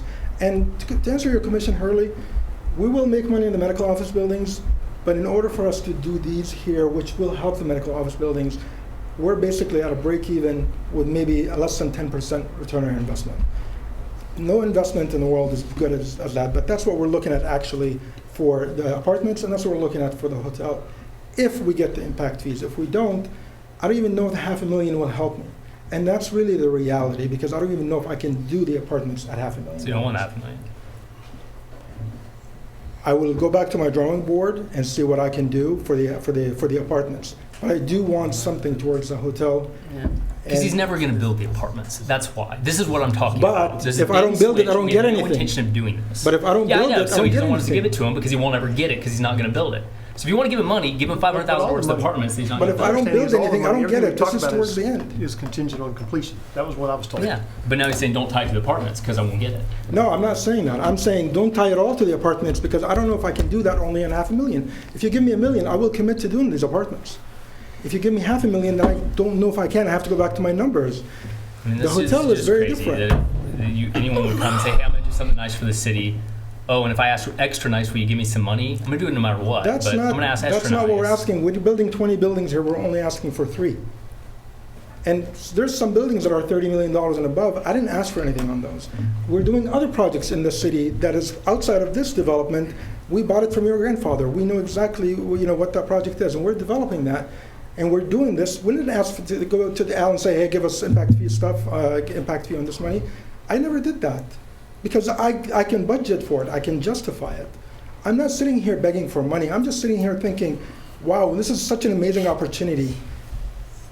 Let's celebrate this. Let's make it happen. And we're just asking to push the envelope that much further to deliver this product. And we're not asking for anything up front. We're just saying, let us show you what we're doing, because we're not lying and we're not thieves. We're showing you what we're doing. And at the end, we will get what we can, and that's basically what everybody wins. So I'm not sure why this argument about, well, we're not going to build it. If you give me $500,000 in the apartments, I can go back to the drawing boards, and I don't know if I can do it or not. If you give me $1 million on the apartments, I know for a fact I'll commit to building them within the next 8 to 10 months. That's a fact, because that's how our numbers work. And we've already allocated funds for those. The hotel, we really need, because we don't have it in the budget right now, we really need something on the hotel, because that really will make it a profitable entity. Otherwise, this hotel is going to give us an ROI of 7 to 8%. And these are numbers that are public, and I don't mind doing it. Mike, is 7 to 8% bad in this market? You're a real estate guy. That's a good rate of return. I thought my number just for discussion purposes. I guess I thought one more idea I didn't get an answer on. I mean, from a budget standpoint, and I'm just using the $500,000 hypothetically. But could you reimburse it over 5 years so it doesn't crush our cash position in the CRA and the? I want to change my recommendation. I'm just saying it's an option. I want to change my recommendation. Okay. I think I know what. Based on the discussion here tonight, I recommend that you don't give any money to the Venetian Isles development. Let me tell you why. Aside from the mall, we have not given any cash incentive to any entity. While Mr. Tolley comes here and says, I'm only asking for this, in my humble opinion, he shouldn't be asking for anything. The item before this agenda, you signed off on how we do impact fee incentives. When the developer builds and takes away our costs, we'll reimburse that developer because he made the system improvements, he made the impacts, and we'll use our impact fee credits up to the point to at his level. That's how we incentivize development with impact. Second, if you give money, the next person going to be standing before that commodium is Joe Shipes. Because you're going to go rob the CRA money and you're going to do the Venetian Isles apartment or whatever incentive, and you will now have no cash in the downtown CRA. And so the plan that we've been working on for the last month to come up with a downtown master plan to do other projects, which is what I would argue is spurring Mr. Colaudi's interest in Leesburg, is gone. Well, We've built Venetian Isles. We've built a resource center. We've invested millions in our right-of-ways. We're building a pool. We're getting tougher on code enforcement. These are the investments that we're doing that's brought Mr. Colaudi to town. That's our catalyst. Why are we throwing more cash at it? But with all due respect, Al, it comes back to... Let me finish. Hold on, go, let him finish. Understand your perspective. Please.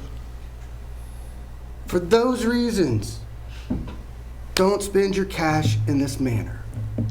And if you do, we'll figure it out. But there's consequences. And those consequences are Judge Shipes is going to be before you. Other downtown merchants are going to be saying, what happened to this plan? When I come back to you for the pool, we don't have that. So that's gone. We've got 4 or 5 projects that we have said as a group is important. The downtown, the pool, the teen center, some road improvement projects. Those are the things that we had that we thought would prime the pump. Because we've done that, we've gotten people like Mr. Colaudi interested in our town. We've put the money in the right spot to get the development, and we're this close. If we weren't, he wouldn't be standing here. I don't mean that in a bad way. But that's why you're interested in our town, Mr. Colaudi, and we're this close. And if we were Winter Park, or Mount Dora, who's 30 minutes closer and who've had this development for like 3 or 5 more years than we wouldn't even been entertaining it.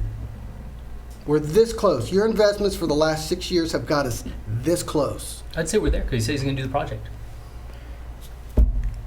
Please consider those things as you vote. I just go back to reiterate, this is not just a one project. We're doing 20 different projects here. And some of them are the biggest the city will see in a very long time. I'm not asking, we're not talking about a $7 million resource center or a $2 million, project. This is a collective effort. And we're not asking for the whole thing now. We're looking for help to make this project successful for everyone. The last thing the city wants is to have a project that's half built. Because that's really not remember you and I, the first meeting that I told you, I said, I want this to become the destination. I want this Venetian whole project, whether it's Gardens or Isle, to be the destination. I want this to be the place where everybody starts coming to. And we discussed different things with the marina and the restaurants and whatnot. And you and I shared the same vision. And that's the vision that I kept going with for the last 3 years. This is, again, not your typical development. And we're not asking for tens of millions of dollars. We're not asking for anything that's out of the ordinary. We're just saying, help us make this project successful.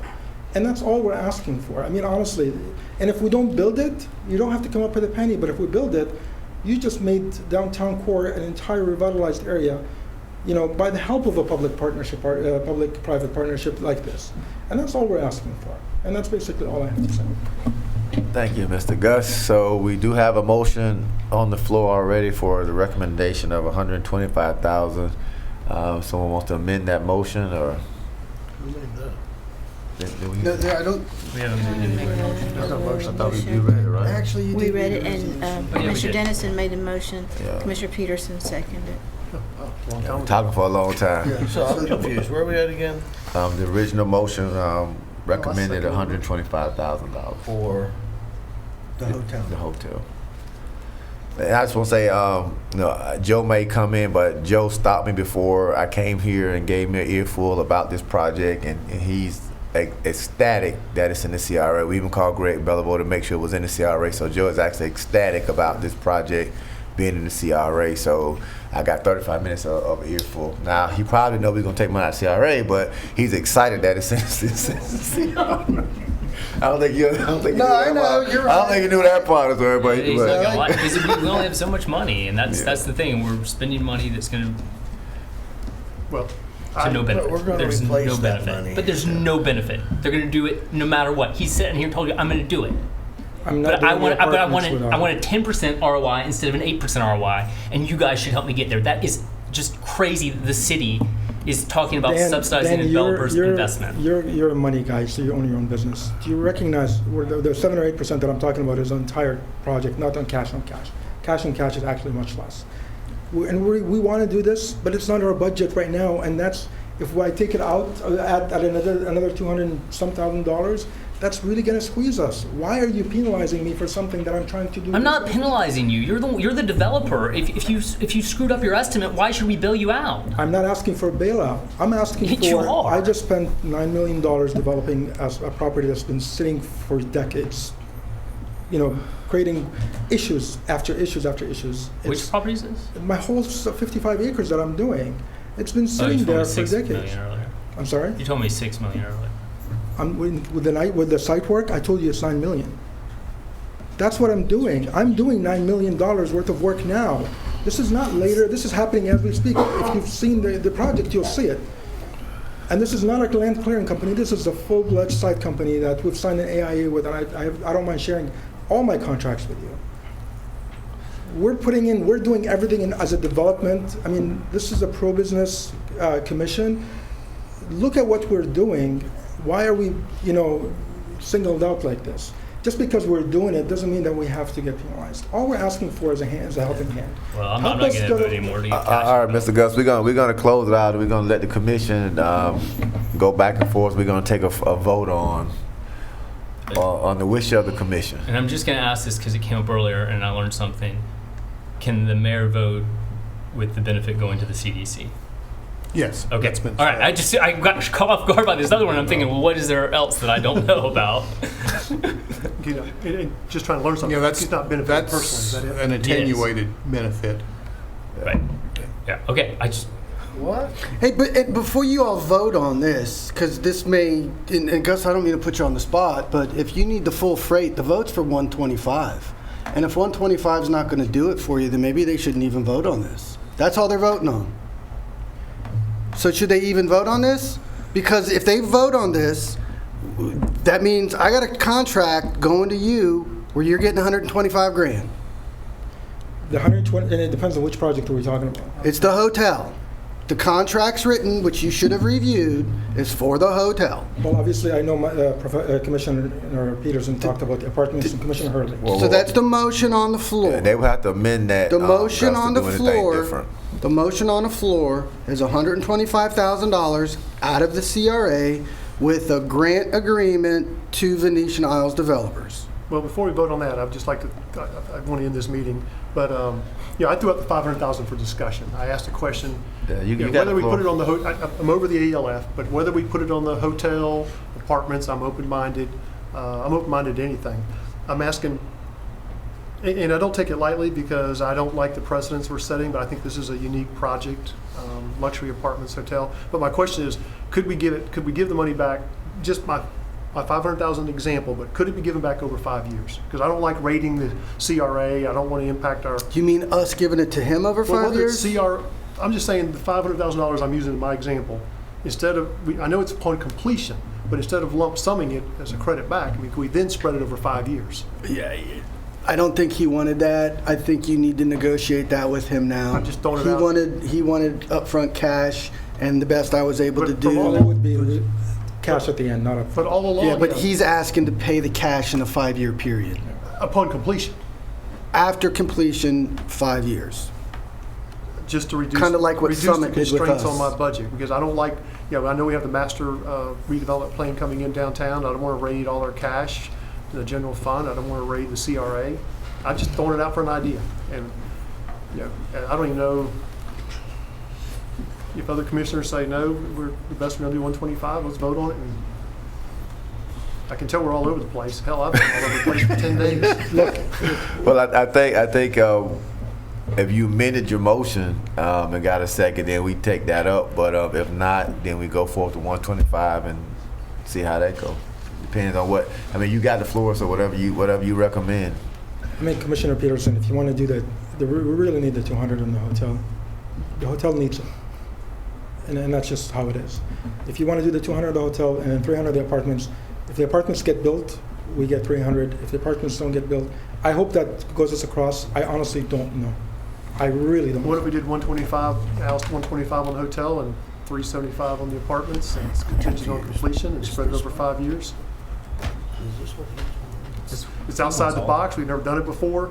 I don't take it lightly, but I'd like to see this project get done, I think. And the economics of it make a little bit of sense to me. If we get it back in 2.5, 3 years, and maybe even faster. I mean, we didn't factor in the CRA benefit. So That's going to be your motion. No, that return may or may not be accurate if you take the apartments out of the equation, which is what he's saying. He doesn't know if he's going to build those. okay, then I'm only giving, based on my and I'll make the motion I need to, but I'll be 125 on the hotel. Yeah. So- Which is what it is now. Yeah. What it is So you now. don't need to do anything. So I'm just adding 375 for the You want to add, apartments. Now, that doesn't get paid out unless he builds them, so On that's sort completion of the entire complex, and I'm even saying reimburse it over 5 years, so it doesn't crush our budget. So you got a second on that? Not yet. I know you get knocked down from Roebuck. I don't know what Alicia's doing. No second? No second. Guys. No second? To spread it out over 5 years? Is that what we're? Yeah, Mike's motion was 125 for the hotel, 375 for the apartment upon completion, paid Both upon out. completion, instead of immediate credit, at that point upon completion, he gets reimbursed over 5 years. So I'm just trying to minimize the cash drain on the city from a cash flow or capital accounts. I'll second it. I mean, spreading it out over 5 years, we're going to give it to him. He's going to give it back. Well, that's where I'm trying to go with my Okay. math. Okay, so discussion, Mr. Minner.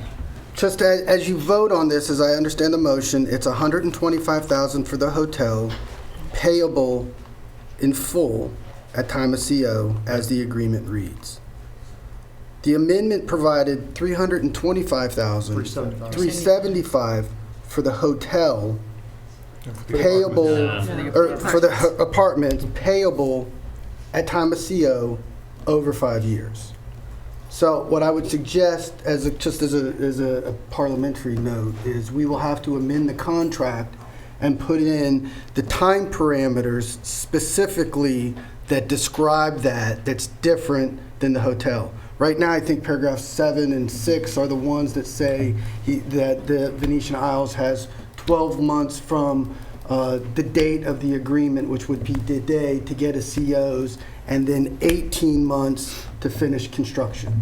So then I would put those same time parameters on the apartments. I want to be sure everything's finished. It is- 12 months. Everything's upon completion. So he has 12 months, and we use the word all permits in 12 months. So the next paragraph, we put a special paragraph in there that says, for the apartments, it's $375, payable if 12 months he gets his apartments, and then 18 months completion, and then that payment of $375 is paid out over 5 years.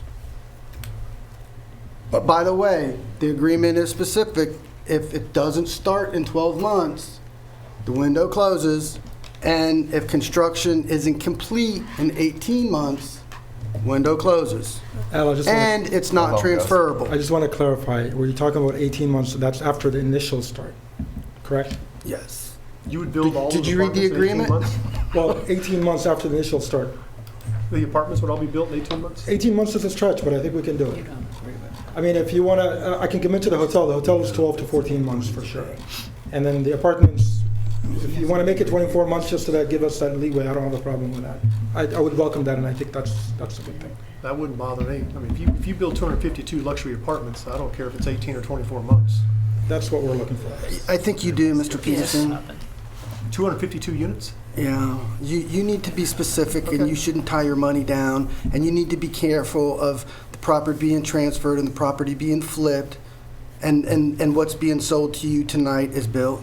Not that the Venetian Isles won't do that. I mean, your partner has dealt the city that way. Well, okay? he's not a partner. But I understand. Okay, you lost me there. I mean, I don't know This all the little commission idiosyncrasies has here. heard stories about great developments coming, only to see them flip.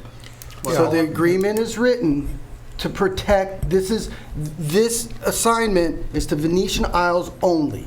It's not transferable. You read that in the agreement, So right? let me confirm something, because... Did you read the agreement? I did.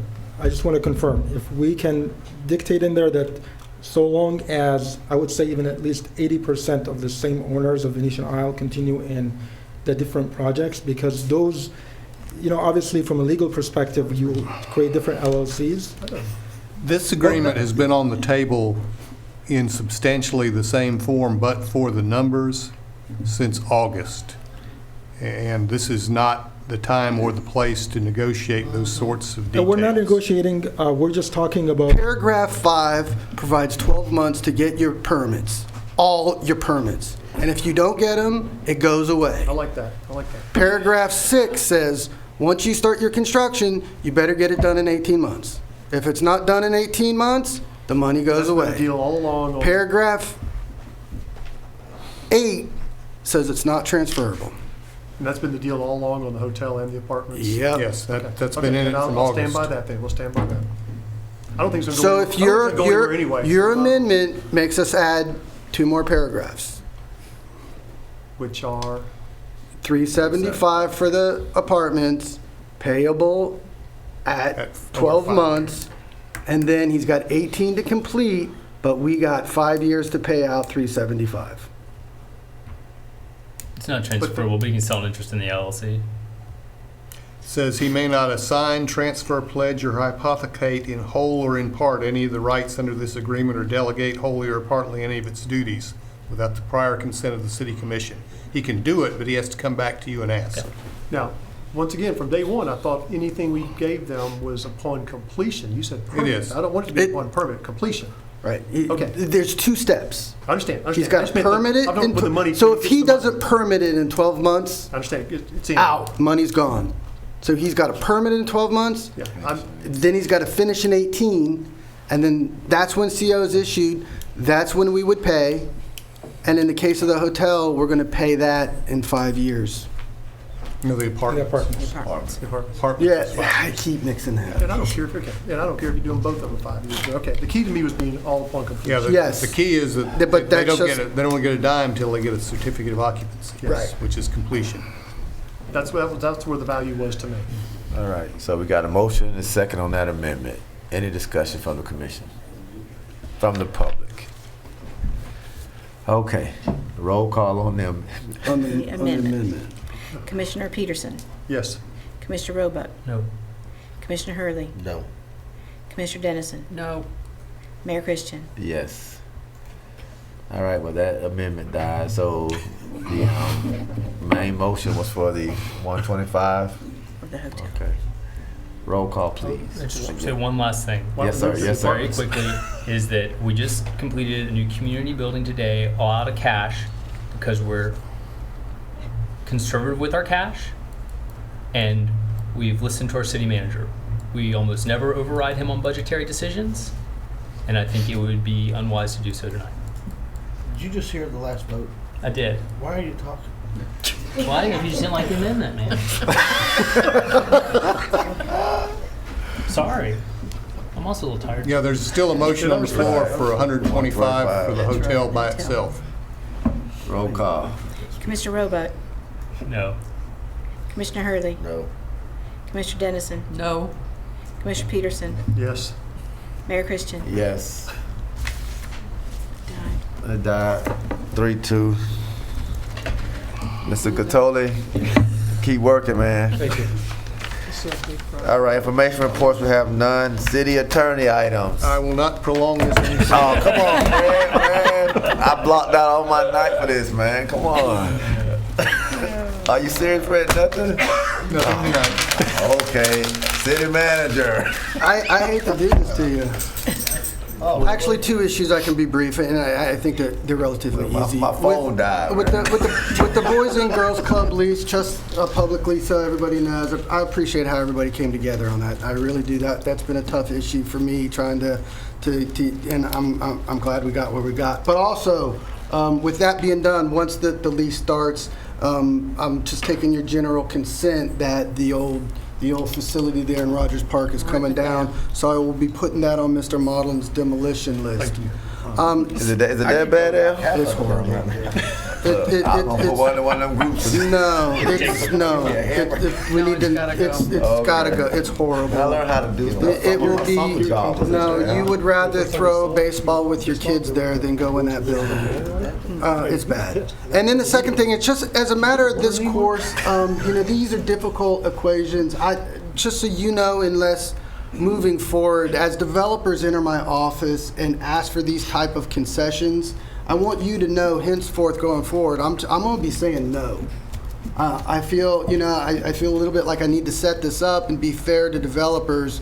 But moving forward, I think my staff has been very clear on how this issue has been. But I don't want developers coming and forcing us into these difficult conversations for you. So unless I hear different from you collectively, the answer, I'm going to be doing everything we can to encourage development within the rules. But aside from what grants that we have in the FSL program and these type of things, I think we need to be very strict with that, and we need to move forward in that fashion. Okay, so that's it. That wasn't too bad. That wasn't too bad. Okay. Public comment. This section reserved for members of the public to bring up matters of concern or opportunities of praise. Issues brought up will not be discussed in detail at this meeting. Issues will be referred to the proper staff or scheduled for consideration at a future city commission meeting. Comments are limited to 3 minutes, please. Joni, 3 minutes. Okay. Yes, sir. Hi, Commissioners. David Sergar, 66 Wintergreen, Fruitland Park, Florida. I love this community. It reminds me of back home, of Waukegan. I live in the county of Fruitland Park, but this is the town I like. I like going to the baseball game over at Camp Randall Stadium. And Chuck, a friend of mine, this is his county, and he's shaking my hand.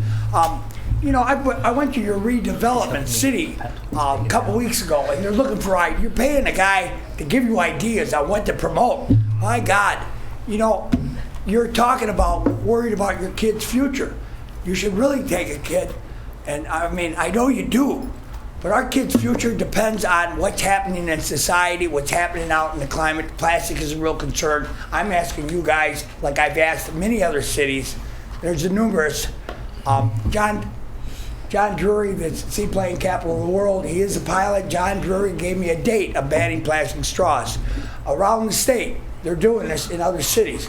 I got a list here. Daytona Springs, Sanibel, Marco Island, Volusia County. You want to get the village people down here. I live in a mobile home park with 235 senior citizens. Do you think they come to Leesburg? You want to have it more secure. You want to have it green. You want to be like, I was reached out by Mayor Buddy Dyer the other day. I was.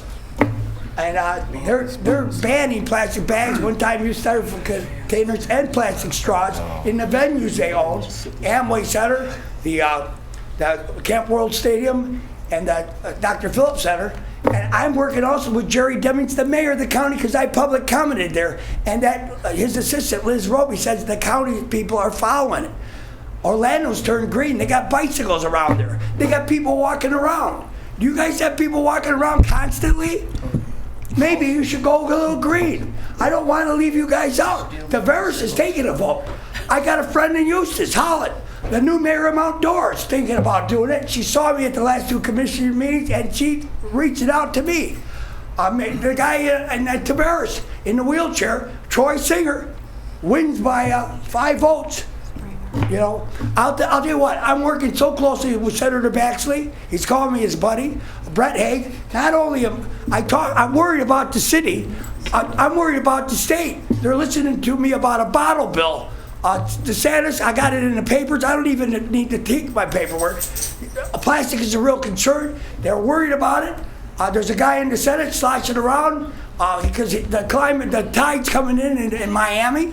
You ought to take initiative like the other states around, the other cities around the state are, and show these kids you care. All right, Mr. Cedar. God bless you. God bless you, sir. Have a great day. I do carry a Bible with me. All right, Francis Cardinal George said you got to take care of Mother Earth. I've written him a letter. My Bible signed front and back. All right. You know, it is what we do while we're living. Yes, sir. I believe in Christ, and we got to fight back for our kids' future and do what we can for them. Thank you, sir. Appreciate it. Any other public comment? One straw at a time. This is